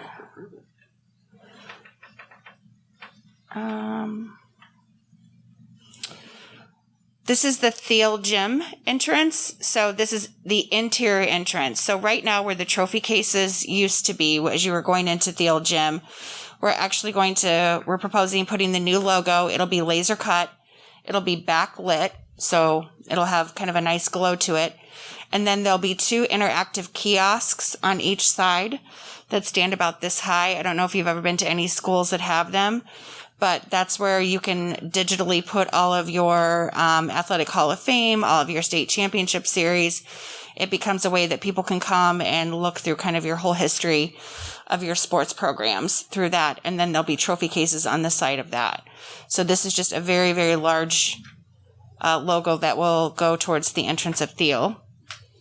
Since we've made the decision not to say the named gymnasium outside, is it going to be able to say it somewhere here then? I think we can put that. Where's Brian? We can. No, that's weird. Yeah, and we had say over the doorway. Yeah. We have the letters for that. No, we planned on putting naming. Well, going into the gymnasium, I think it just says east and west. Yeah, right now we're changing But the sign. we plan on adding naming or the plaque as we discussed in the Okay. ground to take green light. Okay. Yes. Thank you. Thank you. Doesn't it have signage also for like balcony? We do. We got to change that out because That's kind of gotten a little it's rough. a retro. Yeah, we're gonna need to like there are those little like V's that stick out from the paneling, wood paneling. We have to get new signs there. I don't remember. I know we talked about it. What's that? I think those are gone. They're there running. Well, but we're gonna replace them with like. I mean, they're gonna say the same thing. Yeah, those entries to the balcony will probably be more like your door signage, I think, probably. We would use something different. Okay, and then the final sign, if you can imagine where on West Circle Drive, where the cafeteria windows were, that would be facing west. That's all infilled at this point because that became part of the new kitchen and the new concession stand. So there'll be silver metal panels that will go on that. And then we're proposing this. It's a lighted sign, so it's an actual sign similar to what goes on top of the marquee. It's dimensional. It lights up in the back, and it'll be on that metal framing outside of West Circle Drive. And no word, just the logo. Just the logo. Just our logo. Pretty big. So we will be well branded. So, if I didn't say this, my father would roll over in his grave. I'm just saying that right now. I think perhaps all of these signage on the outside with all of the new is this logo. That one. But the one that's going right in where the current Hall of Fame plaques are a mess, I'm going to make the argument that it should be the old G with the silver streaks. And that's like an homage to... The old what? Oh, the old. Yes, an homage to the old G. Since its history. Right. Like the one that's outside? Correct. The one that's outside of the high school right now? Correct. And the one that's on the floor in the gymnasium. Right. Yes, the G with the lightning bolts. Oh, yeah. Because I think that, right, we're doing a lot. And so I think it makes sense to have this emblem outside and, and for it to be uniform. But I really, and some of the other folks that are around my age and maybe a little bit younger, older, that played sports in that gymnasium and grew up to be Silver Streaks might be able to attest that some of our fandom may have thoughts about having that newer G on the inside. How tall is the sign out on the wall in front of the front doors right now? Well, let's see if they give the dimensions. So it would be basically the same height as this, so 68 inches wide by 64. So in theory, Lee, Brian, could we pull that off that and put that where the other one was going to go? How can it? Right, the Can new they one's backlight 72 it? by 77. The internal one. Yes, it would fit. Can you light it? I could call Galesburg Sign and see if they can light it. They were really good. You got remotes. That's not a bad idea. I mean, if it's the same, might as well reuse it, right? It would save us $4,000. This is a 7-person board. I don't have to be the person that makes the decision. I also think that we would all get emails from a certain booster club member. That's the history. Yeah, that makes sense.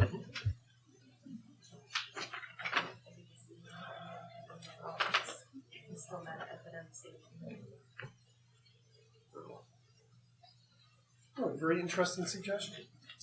So, Mrs. Ham,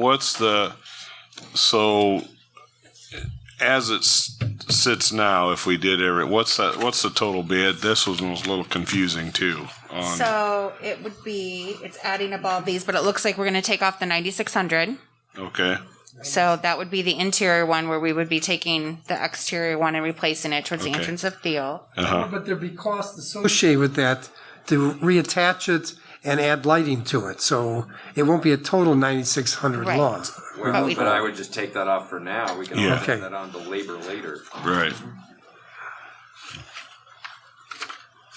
We could approve that, or ask you to approve that. So it's about $61,800 and some change.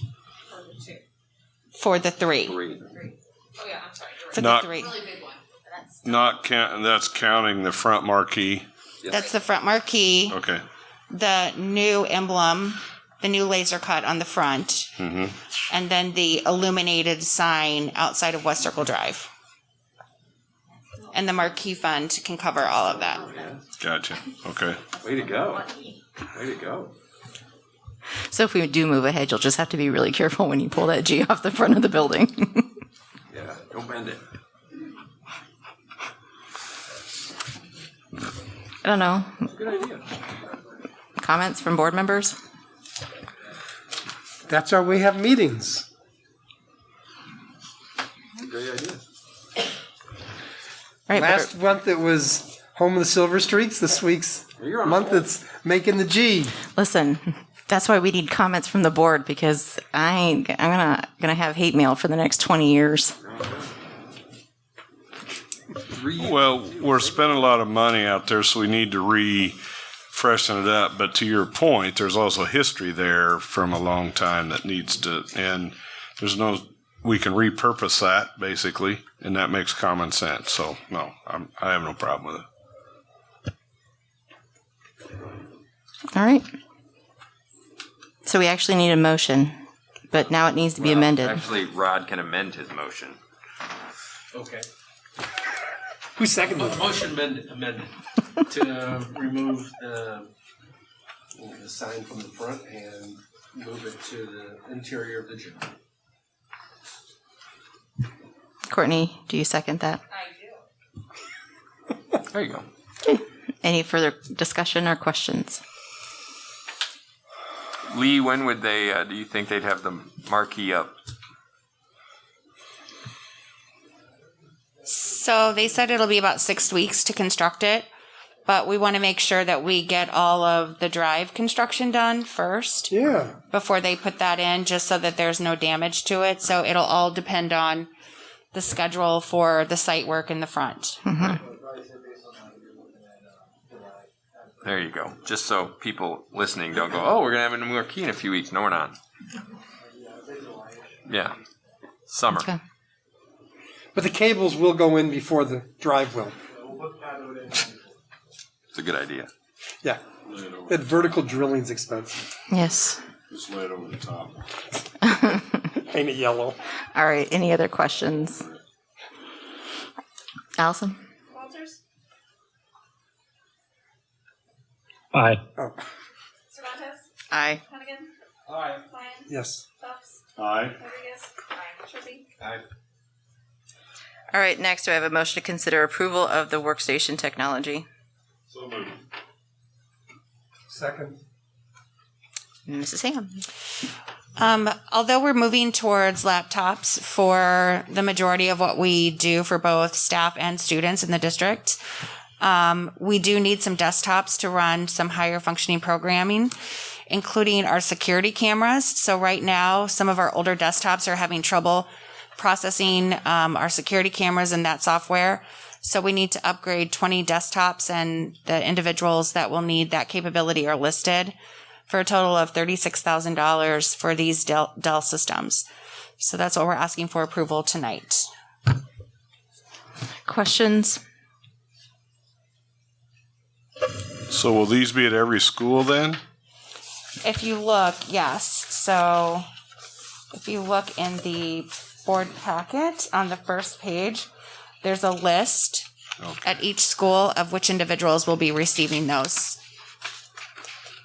upgraded workstations. And it's basically anyone who will need to access our security tape and our security software. And what is the plan to do with these 3 machines at Churchill when we abandon the school in a year? We'll definitely be able to use them somewhere else. So we'll be incorporating those in the offices that we have at the new 712 complex. So you can access the data. It comes off of our server somewhere in the district. Okay. Yes, we can just move the desktop units. Okay. So when it's we record on our server then? Yes. And then the schools can access that through these machines? Correct. Any other questions? Allison? Aye. Aye. Yes. Aye. Rodriguez? Sharpie? Aye. Walters? Aye. Okay. You're insured. Next, do I have a motion to consider approval of the Phase 3 bids for the 712 project? So move. Second. Lee? All right, in front of you today, you have the recommendations for contract award or bids for the Phase 3 project. Project came in, we bid the project on April 2nd and the 6th for a few bid packages. Overall, the bids did come in higher than we expected. Doing our post-bid review and analyzing that, a lot of it came down to market conditions. We were favorable to market conditions in November and December. Market conditions for construction has turned quite a bit over the last few months. During our post-bid interview, the steel supplier did notice that in the last 30 days, steel prices have doubled, and they're able to hold their bid for 20 days for this bid, which is in our time frame, is acceptable, but that does that is a big factor of, commodity prices going all over the board. So as you have probably heard out in the media, plywood costs have gone up, in lumber and steel and copper and a lot of those things. So that has definitely affected our bids.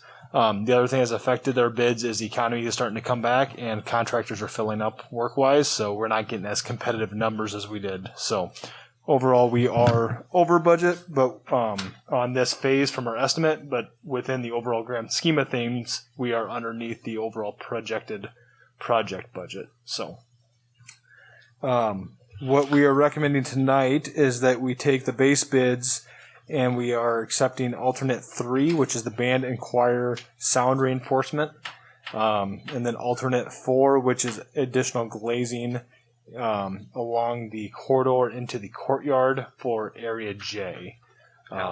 So we can put that up on the screen. And then we're also recommending that based on our previous relationship with a lot of these contractors, waiving the bonds for quite a few of them, as noted on here. So I don't know if you have any questions about that. There is 2 items on here that we're recommending as a change order instead of being bid in due to the innate nature of the Phase 2 work and being within the ranges. One is fire suppression. So you don't have a separate fire suppression contractor for that section. That's $24,000 as a change order. And then the other change order was for site work for Hines, since it's all relates to that front drive that they're constructing now. We felt it was a better, instead of bidding that out and having 2 contractors potentially get in conflict, we worked with the district and with the Hines the district took down the trees directly in that area, Hines doing the grading. So that's the $29,788. So.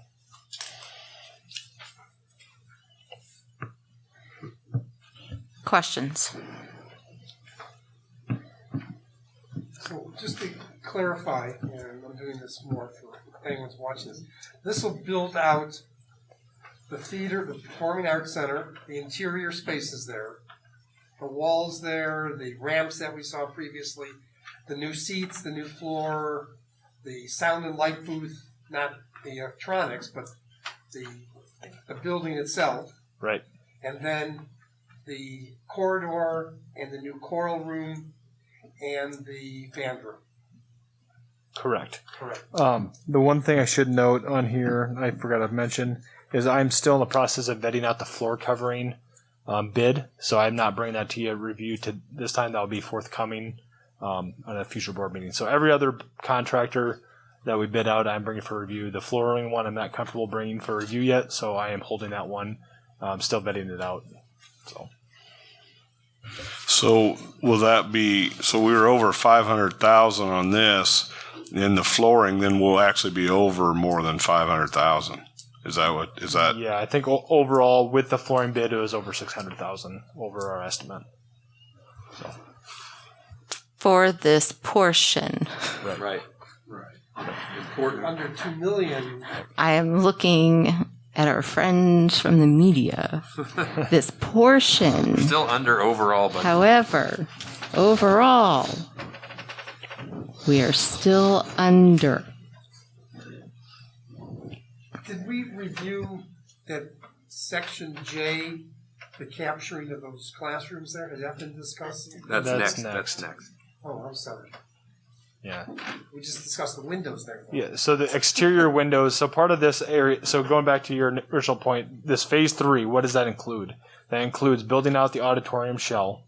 So now seats, light booth to your point, the orchestra enclosure, putting on the addition to the band and choir addition on that south elevation. Also includes the glazing that Maury spoke of on the area J, that whole elevation, first and second floor. That glazing all being brand new. It also includes glazing in the learning center addition, because the current media center glazing single pane from when that was built in the 70s. So that's also getting replaced. So after this is done, and then there's some glazing in the courtyard that's single pane. After this, if you accept this bid for phase 3, all the glass in the building will be thermally broken glass. Either replaced back when they did the bronze originally, I think in the 90s, or now coming up. The alternate we're accepting is punching in, I think, 4 new openings into that area J. So anything dealing with the exterior windows that we're adding was in this bid package. That wasn't, unless it was included with the phase 2, which all that was the glazing on area A and B and C. Thank you. Any other questions?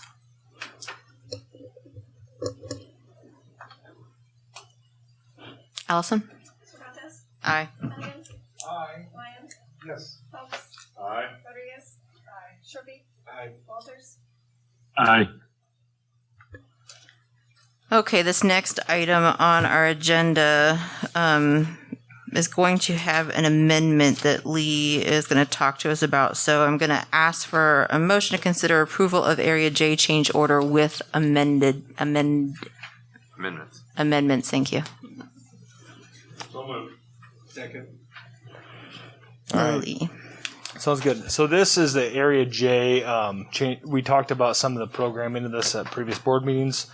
This is the current media center, adding 3 new classrooms, adding functionality to the life skills section and incorporating that into the area, and then also the teachers' lunch area and break area. So what the amendments we're going to do at this point is pull out 1E demo, 1Q flooring, and 1W electrical out of the recommendation letter. So that would change the total for right now for being reviewed down to $179,564.14. We are pulling those items because we need to do a little bit further review and potentially may have to bid some of that work out due to the dollar amounts that they came relative to contracts. So we are reviewing those and we'll bring you recommendations at a later board meeting for those. Can you repeat those 3 items, Lee? Yep. 1E demo, 1Q flooring, and 1W electrical. So I do have estimated amounts in there to give you an idea of the overall magnitude of the broad scope of the change, because I don't want you to be piecemealing the approval. So the overall change of this area is in that $617,000 range. The estimates I have for 1E, Q, and W are in there, but we're not bringing those for review right now. Questions? Can you explain what we're buying for this amount? Yeah, so Brian, feel free to jump in if I was to say if I missed. Yeah. So this was thought about early on, and life skills was one of the program elements that was left open-ended, knowing that we would have a project down the line. A couple different spots we talked about was Gale, Rose Hoban, and then there was other sites across the street that we were looking at. So it wasn't a part of the original scope, but it wasn't forgotten. So as we progressed through the project and identified areas with the cost savings from phase 2, we realized that we could integrate it into area J, which is the current media center, counselor suite, and then Galesburg North, just north of the media center. So it includes 3 new classrooms, which will be, the new classrooms will be general education classrooms. Existing classrooms will be the life skills. Right across the hall, which is currently the Commons for Galesburg North, will be kind of the community center for life skills, which will include casework that we're actually reusing from Lombard for life skills. Correct me if I'm wrong, if I'm missing anything. There's a great kitchen areas. Yeah, the kitchen area, and then there's also changing areas for bed changing to address all the life skills needs at the high school. So it kind of encompasses that whole thing. And then while we're in there, we're also adding space for CSI inside the media center for fixing computers and that classroom. So we're trying to recoup some of the space from the media center to give back to program elements in the, inside the school. So that's the broad scheme of things. So a lot of the finishes are being replaced, new electrical upgrades. There's actually an additional expansion to the teacher's lounge to give more seating area in that space also. And Brian, did you say the 3 classrooms? Yes. 3 general ed classrooms. So we're recouping the current classrooms across from the Commons for life skills, but the 3 new classrooms will be recouped where the current counselors' offices are now. 2 of them are the counselors. Yeah, 2 of them fit in the counselors and 1 fits into a storage/conference all-purpose storage area right adjacent to the library. And we capture that by knocking down walls. Yep. Yeah. So there is a lot of demo that's going in to that area to be able to outfit a classroom. If we don't bid this or accept it till next month, when do we see the area J being ready for occupancy then? Well, we're going to have to come back to you with some of this area, the demo, flooring, and electrical at this point anyway. We're not ready to present those tonight now. So I would say we're targeting to turn that over by second semester. So we're not going to be ready for area J in those areas for the start of the school year. I would say the classrooms on the north side of the 2-story portion, all the general classrooms there, those will be ready, but everything in the little theater is where we have some of that space done. So we're looking to start the year next year without a library? Potentially, yeah. Potentially, okay. Well, Steele did it for a year. Yeah. And now they're happy with their new one, I hope. As soon as we're able to turn it over, we will. We're not going to just hold on to it for extra. But it probably will not be done by the start of the school year. Other questions? I guess if we're still, our 7-9 entrance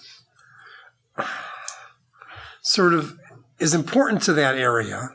And we want to be able, we'll have our 7-9 entrance for students. We will. Yeah, all the corridors and the egress paths will remain intact is what, once you get into that space, whether we're still active in construction.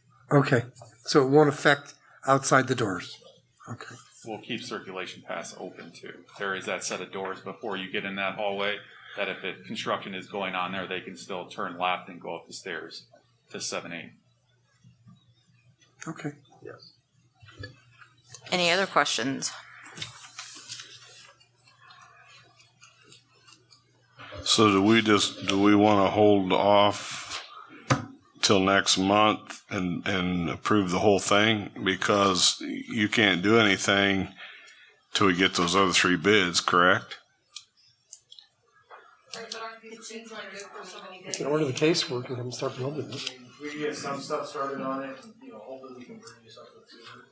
Some of the things will help to order too, because there are long lead items, sometimes with flooring and things like that. So that would be beneficial. So we're gonna have to have a special board meeting between the next two, or between this one and May, to reseat the new board. And so if we need to approve specs for bids, so we can do that at that meeting, and hopefully then the May meeting we could accept those bids, so we would be able to truncate some of that time. I mean, it's possible. Or maybe we have another special meeting in there. So we shouldn't have to be off by that much. It might be a month's difference. But it shouldn't be that terrible, because we do have to have that extra meeting. So I don't think there's any harm in accepting this tonight if you want to, because we know the work has to be done. And then, so that we're just focusing on the bidding part of it for the next time. I mean, this would help us get door frame order the doors. Some of them Some of the things that take forever. Like this would be good to have that approved for now. And just as a side note, about $320,000 of this will be offset through Medicaid funds. So it won't come out of construction because it's going specifically for the life skills program, which is the same amount of money that we used for Steel to fund their life skills programs. So. Good point. Thank you. Any other questions? Allison? Ryan? Yes. Phelps? Yes. Rodriguez? Aye. Sharpie? Aye. Walters? Aye. Cervantes? Aye. Aye. All right, next up, do I have a motion to consider approval of the furniture bids? So moved. Second. All right, so I believe we have Monique Taylor from Leggett Architects on the phone with us tonight. Can you tell if Monique's on or she is on? Can you allow her access to answer questions? Okay.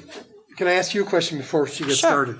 We went to this process, we decided not to, we went through Leggett and we put it out to bid. Correct. Hoping we'd get more options and possibly save money. Correct. So Were either of or both of those achieved? they were both achieved. So we were estimating that the furniture bid for the entire 712 complex would come in somewhere in the neighborhood of 1.6. So that was the estimated pre-bid purchase price.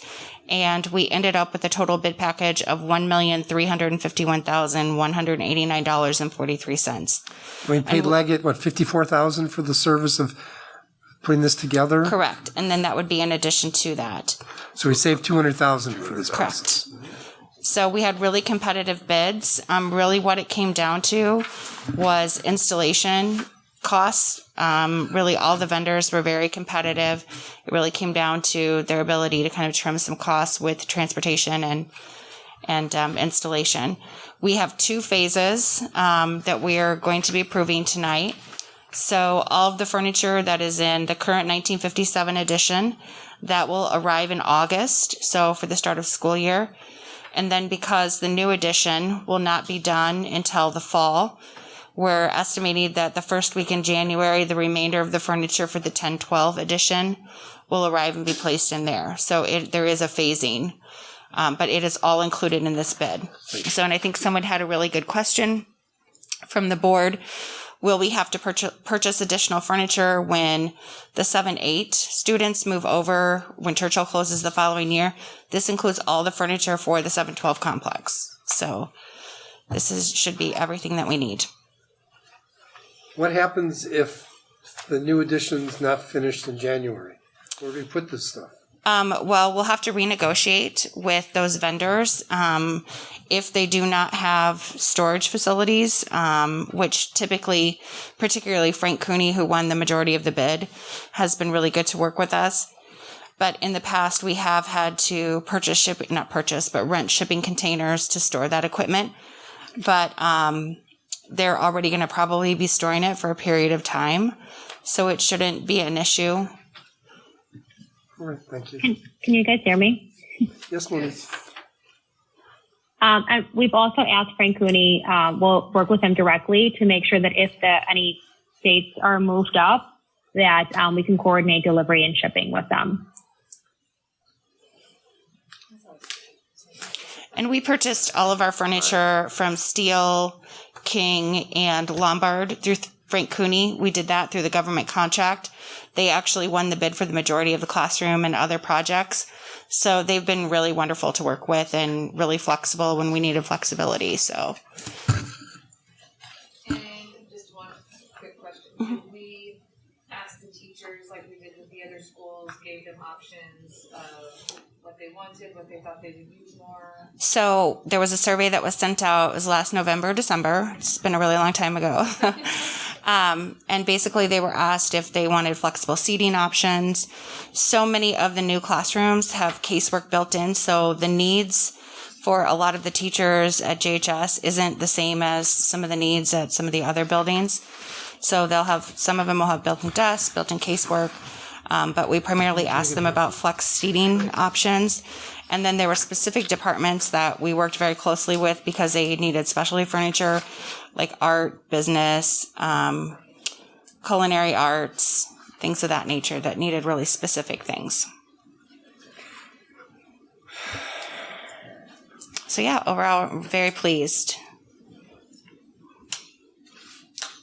Other questions? Did you just say $200,000?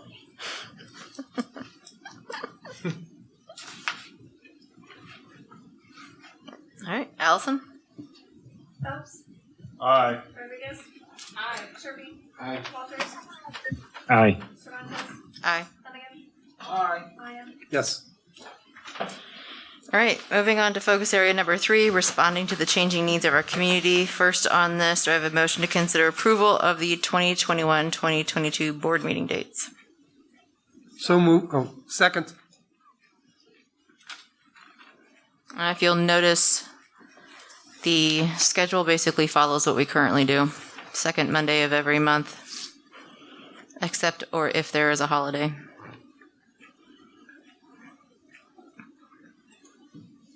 There they are. 290. It's absurd. Yeah. 318. 318. Yeah, it's way down there. That's a big one. It's right after huge. That. Any questions or thoughts about these dates? Allison? Rodriguez? Aye. Sherby? Aye. Walters? Aye. Cervantes? Aye. Aye. Ryan? Yes. Phelps? Aye. And It's 9 o'clock. Are we going through or taking a break? We're almost done. It's just that last time it was 80 minutes after. Huh? I will ask the board. Keep rolling. All right. Okay, do I have a motion to consider approval of the seniority report? So moved. Second. You can't keep rolling people to motion. Okay. Questions? Food service, you mean? Yeah.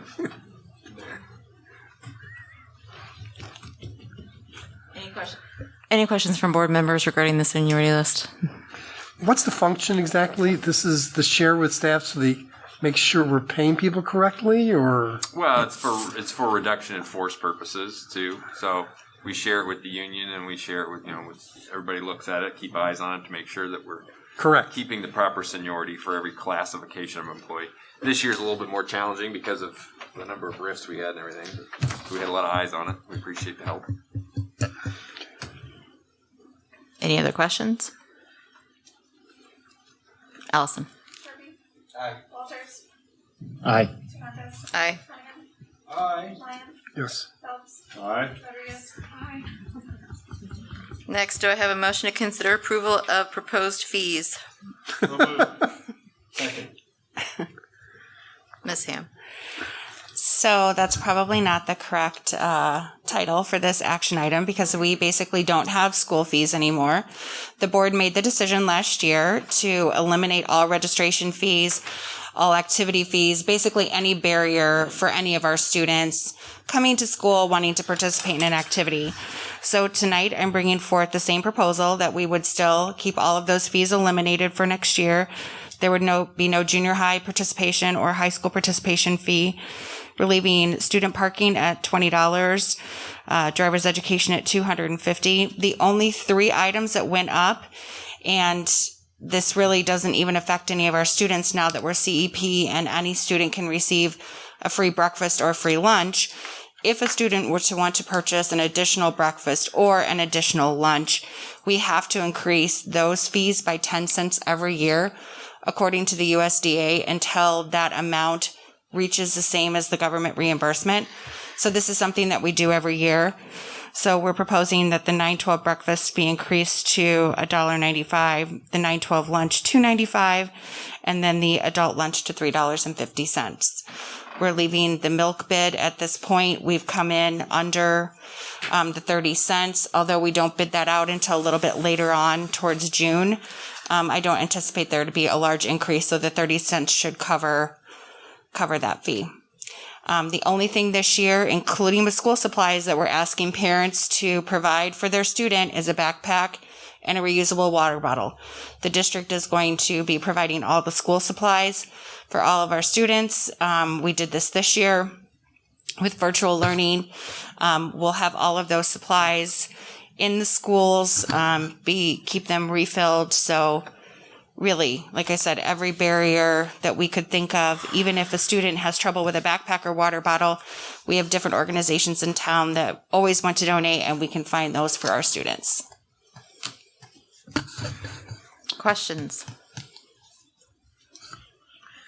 It's a thing. Other school districts in our area are doing the same thing? They are not doing the same thing. Oh. I do not know any other school district in the area that has eliminated all of their fees and providing school supplies for the students. There you go. Workshop.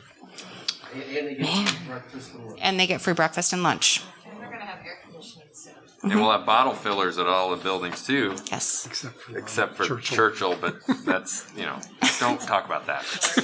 1 year. 1 year. Man, who would have thunk public education being public? Free public Right. education. Right. Novel idea. Horace Mann would be very proud of us. Any other questions? Well, I'm glad we're doing this. Allison? Walters? Aye. Cervantes? Aye. Flanagan? Aye. Lyon? Yes. Phelps? Aye. Rodriguez? Aye. Sharpie? Aye. Next up, the affirmation of the 2022-23 building bell schedules. Dr. Asplin. Thank you. Can we have a possible motion in a second first so that we can... What do you mean by affirm? What is that? Well, that's true. If you don't want to, affirm is basically, we, 2 years ago, the years get away from me They now. sure do. Was it 2 years ago? Anyway, About a year and a half. not this year. It's a lot of work. We had a committee that went together to look at what would the recommended schedules be at the elementaries and at Lombard and at the 712. So what we're asking for right now is because we are still in the midst of a contract negotiation, some of which has specific verbiage in there about what the bell schedule will be at the high school. And so that is a part of negotiations right now. But in terms of planning for the 22-23 school year, we need as much time as humanly possible so that we can make sure our course description guides are written correctly, so that we can make sure that our transfer credit situation is figured out. Because when we start in 22-23, the one thing I can tell you for almost certainty is that if we affirm this bell schedule that was already recommended over a year ago, a senior will have a different number of credits required than a junior, than will a sophomore, than will a freshman for a while because you have to phase it in. So this process takes a long time.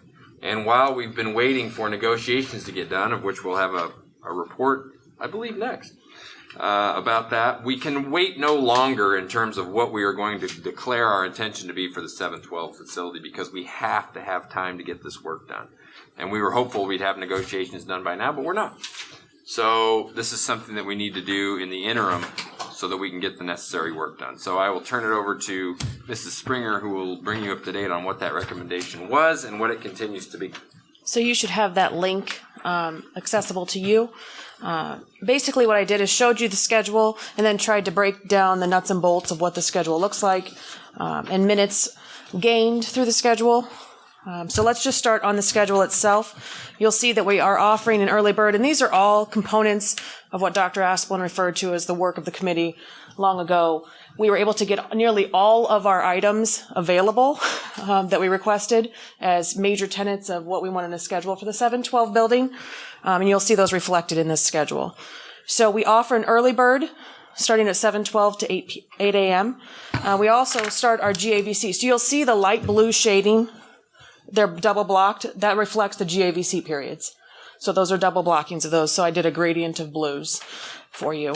So each period besides first period are all 48 minutes. First period is 60 minutes, but you'll notice that is 60 minutes to capture the minutes that we would have had on a Wednesday, because the purpose of this schedule, as with the K4 and the 5-6 building, is to have that delayed start for staff improvement, faculty meetings, curriculum alignment, because as you recognize, our buildings are now, including a larger number of students and staff members, and that coordination among the staff members, whether it's grade level or department, is crucial to our success and sustainment of initiatives and curriculum work. So you'll see that.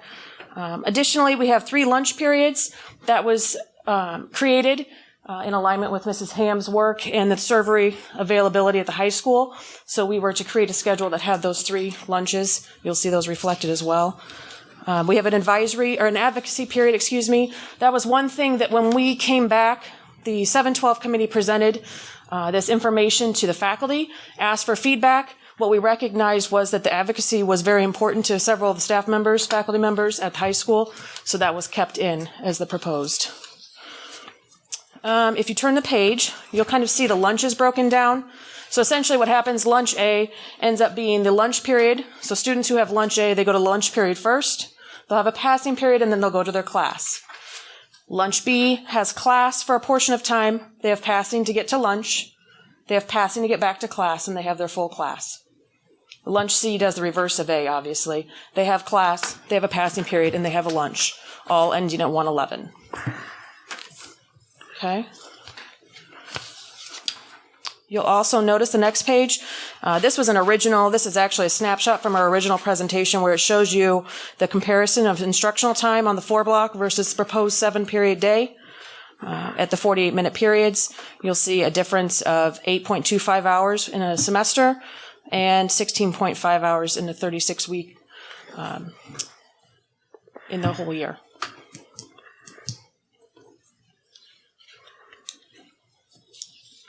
And then the very last page has additional details for you.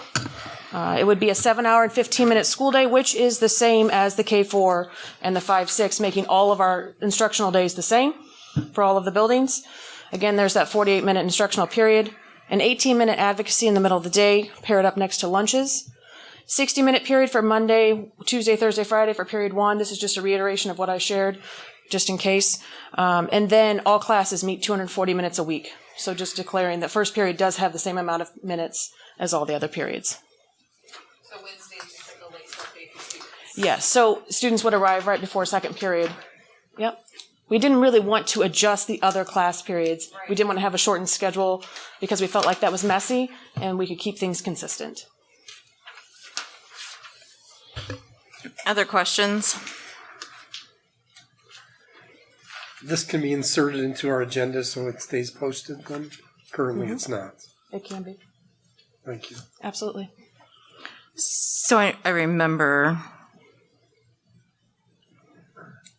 a lot of meetings to get to this point. And I think one of the other questions, and you mentioned advocacy, and I know that there were different conversations going on during the discussion of this bell schedule about the purpose of advocacy. And I just kind of want to bring that back up as planning begins and we start to look at what we're using the minutes of our day for. Because, I mean, even last week, I had an email from a parent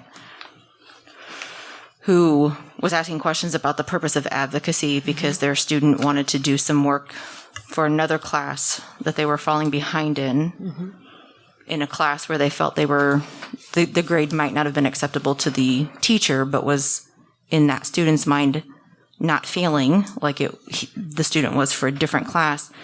And I think right now individual teachers decide how to use that advocacy, and that can be confusing to students who, talk to other students and they're able to use that advocacy for different things. And so I just think some kind of clarification and understanding so that students know what they're going to be able to use that time for, what they might not be able to use that time for in case in their head, they're trying to plan, to address areas that they think they need to address, and a teacher might feel differently.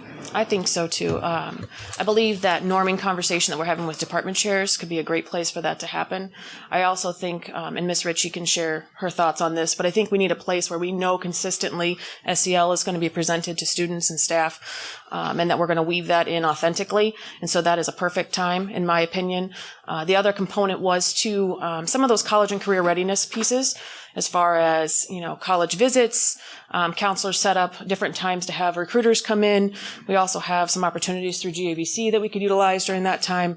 There were a number of things where we said, if we structure this correctly, to your point, it could be extremely useful in us not dig into that instructional time within the classroom and shorten those minutes. So this actually maximizes that if we are really thoughtful, to your point as well, to put some structure to that.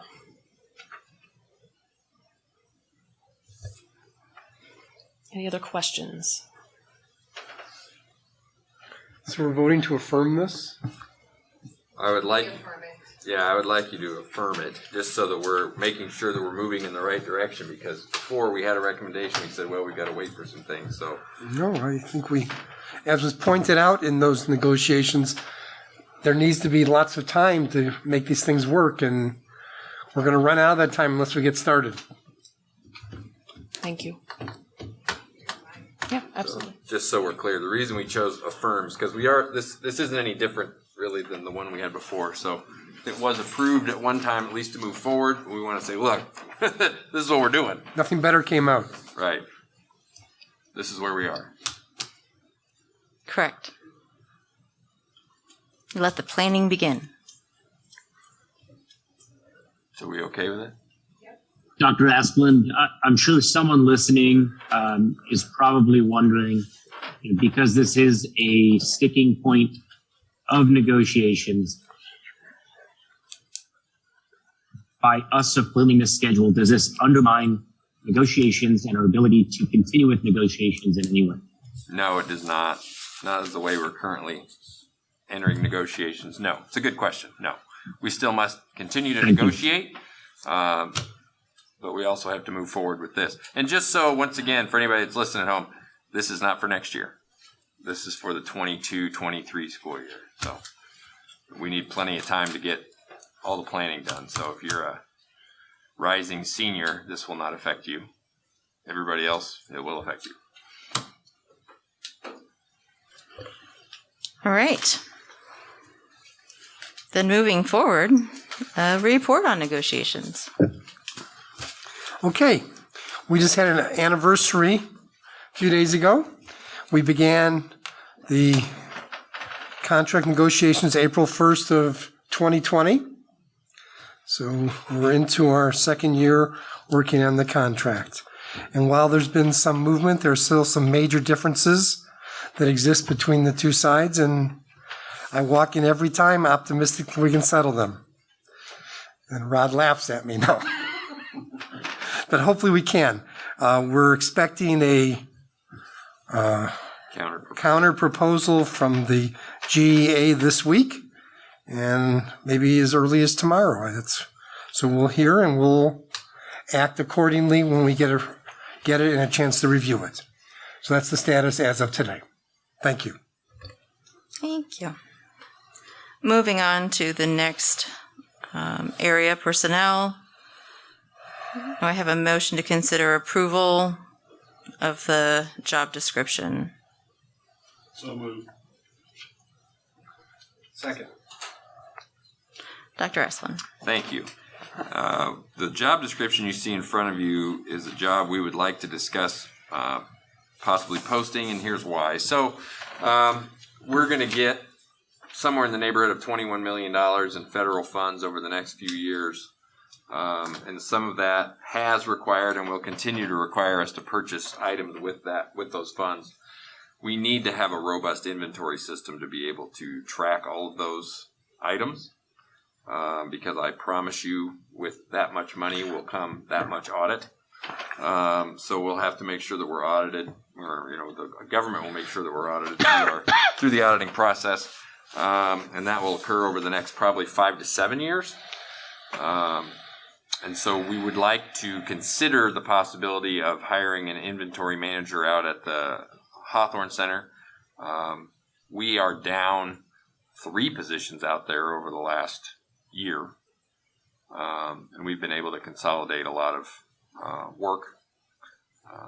I'm not asking for this to be hired tonight. What I'm asking for is just the possibility of posting the job with the job description there, because we know this is going to become a bigger and bigger issue in terms of inventory management and control. So anything that is considered capital outlay, just so you're aware of what that is, typically it's anything over $500, although there's variances in that.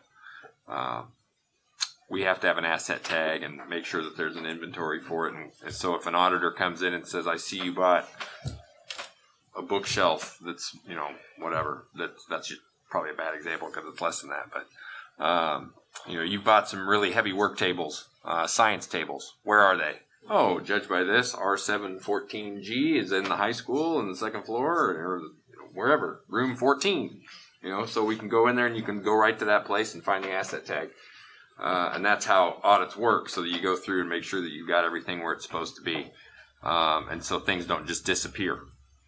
And so this position then would be focusing on making sure that they accept all orders. Right now we're kind of haphazard in that. Some orders come here, some go to the buildings. It would be better if we had one central processing area where we accepted all orders so we knew where everything was.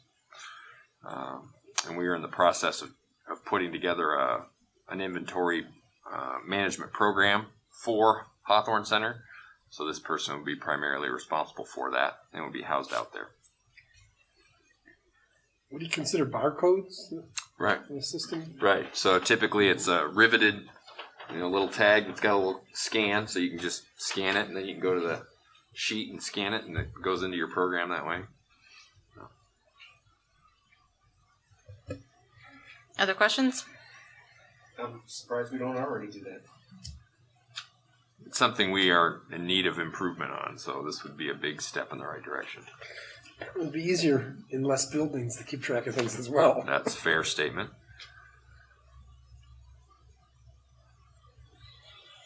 Any other questions? Allison? Aye.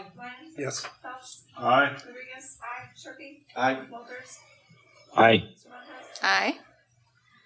Next agenda item, do I have a motion to consider approval of the personnel report? So moved. With amendments. Sorry. Good job. Second. Any other questions from board members? Allison?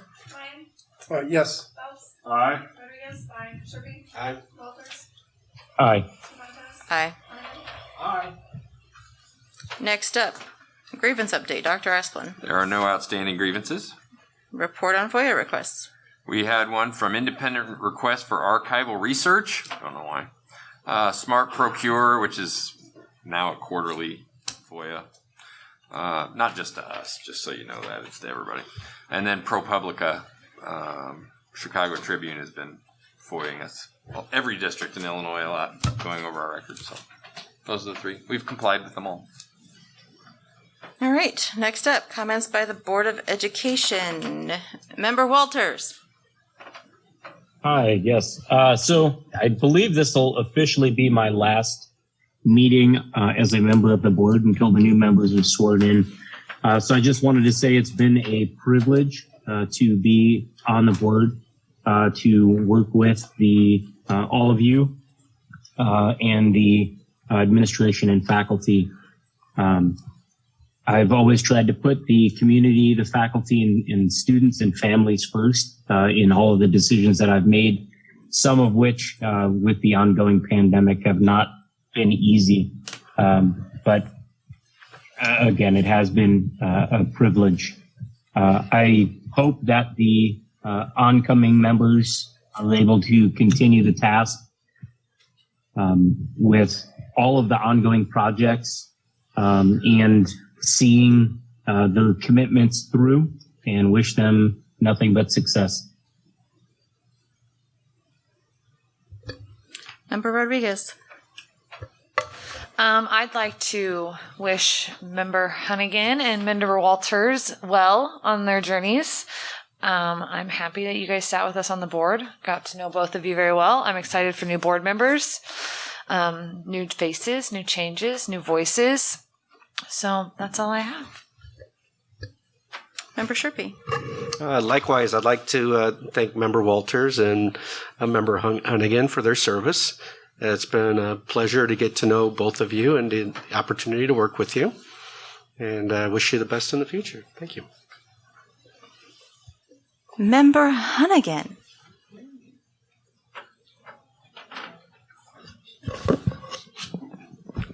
I'm also going to echo the accolades of Nick Walters, and I have a prepared statement here. Is that all right? Yes. Okay. The end of my term to this deliberative body has come to an end. First of all, I want to thank our president, Tiana Cervantes, for her leadership, and my fellow board members for allowing me to serve on this board.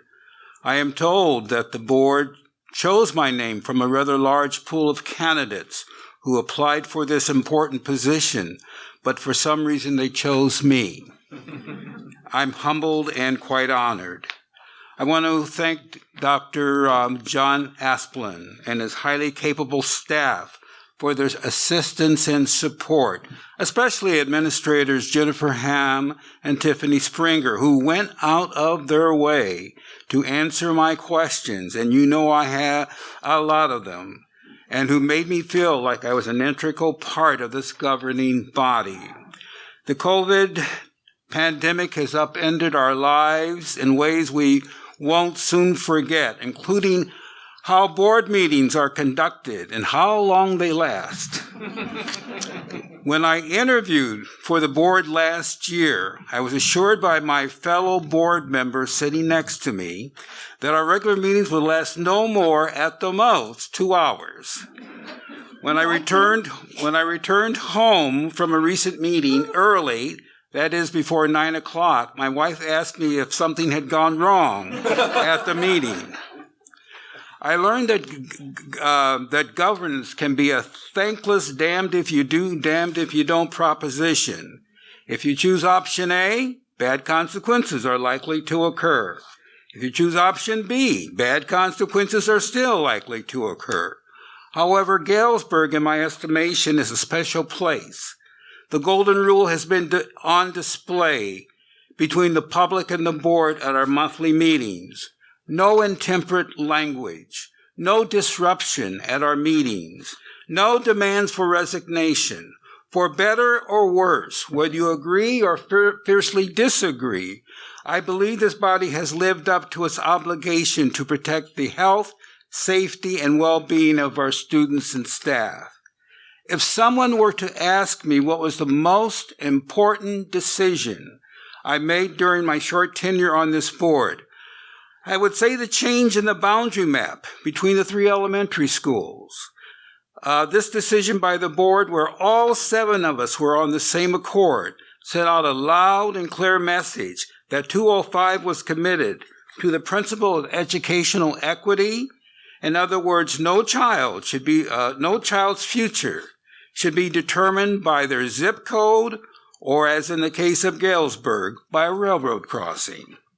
It has been the best of times and the worst of times for public education. The first question I asked at my first meeting had to do with the financial well-being of this school district.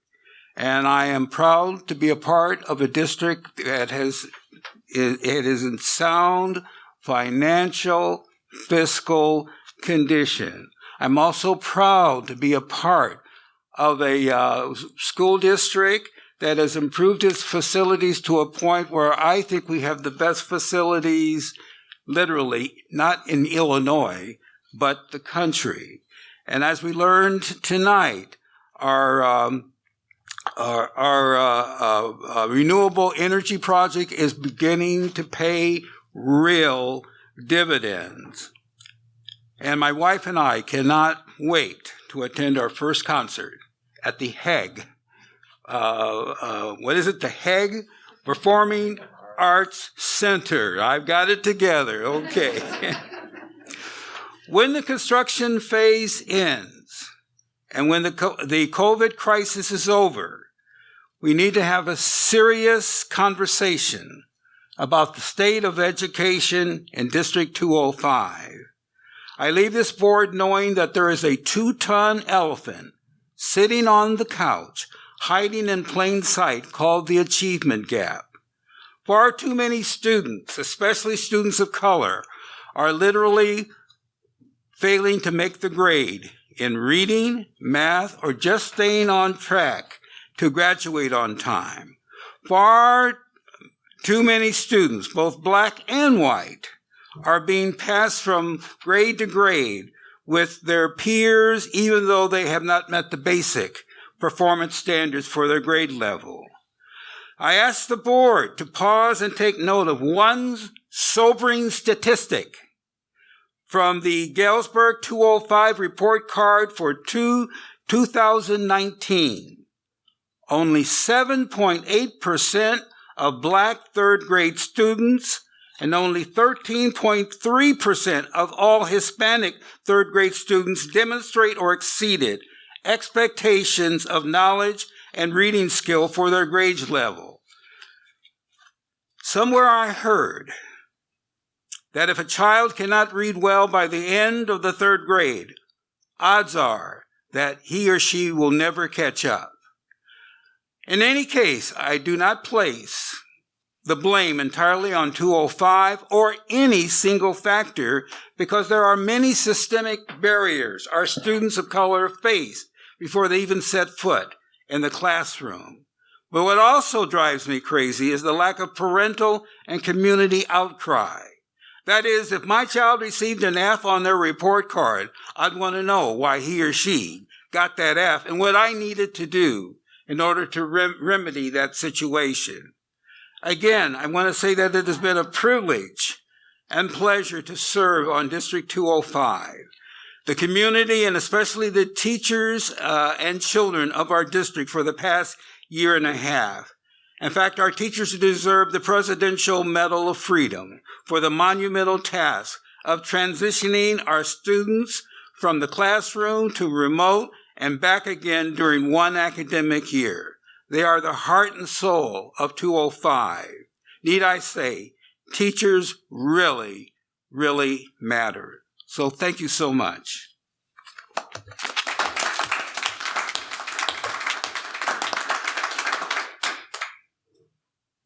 Well, Member Phelps. I am not going to try to top that. And I don't miss many words, but good job. Wish you the best. And Member Walters, same with you. Appreciated the time that we've been able to serve and learn. And I wish you the best. Member Lyon. Once again, I will also thank Wendell and Nick for their service. I mean, stepping up and doing this, go through the interview process we had, and then to fill in the vacancies here on the board and to serve the community. I want to compliment whomever worked with Allison to get the sound fixed in this room. It's a pleasure going through the whole meeting without having it beep at us or growl, whatever those noises were it was doing. So thank you very much. I'm also glad in all the bids we approved today that we are working with some local vendors. We have music makers, and we have Galesburg Sign and Lighting and Hine Construction. That's good to see those jobs and that money stay local. But I still have concern on the size of our Amazon bill every month as I look at the bills. This month it was $18,000. It's a lot of money. I can't believe some of that money can't be spent at one of the stores here in town that's paying property taxes and hiring people in our community. So we're making progress. I think we can do better yet. Thank you. Thank you, Member Lyon.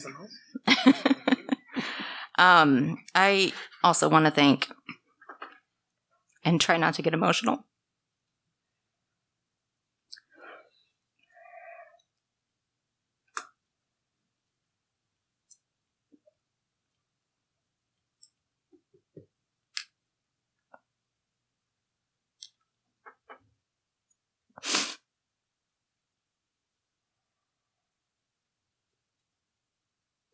I went to school as a non-traditional student.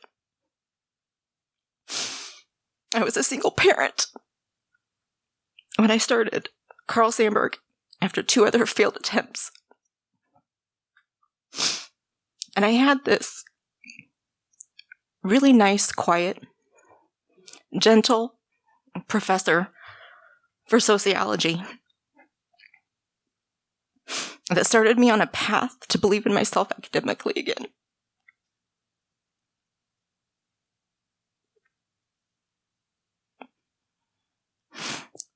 Thanks to Member Hunnigan.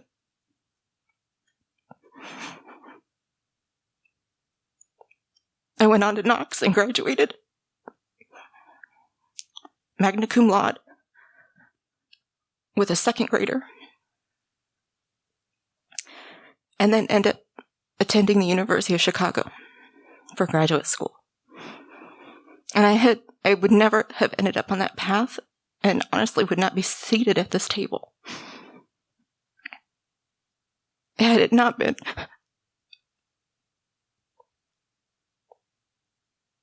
for his class.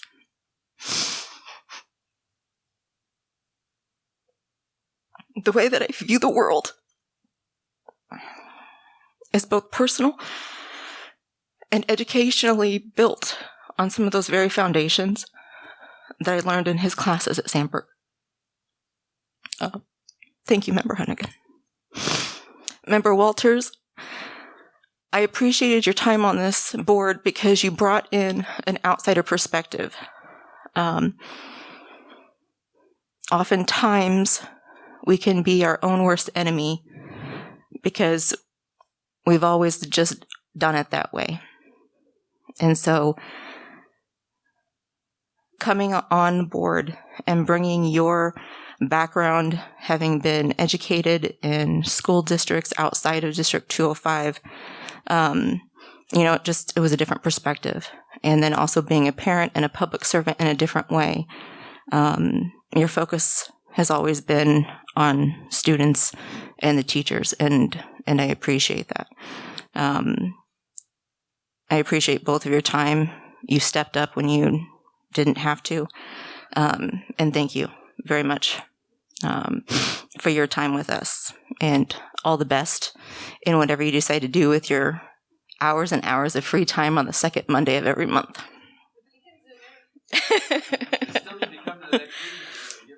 Well, I know that. I mean, yes, they still have to come because they have to be officially, yes.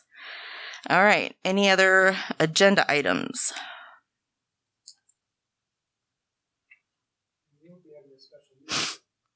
Well, yeah.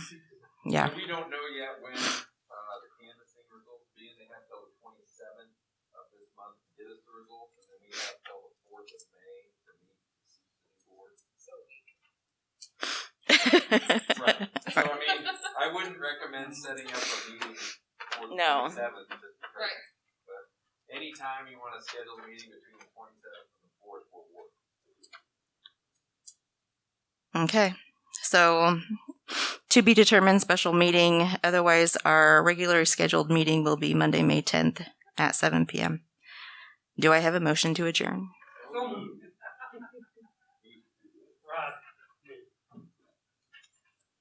All right, Allison? Aye.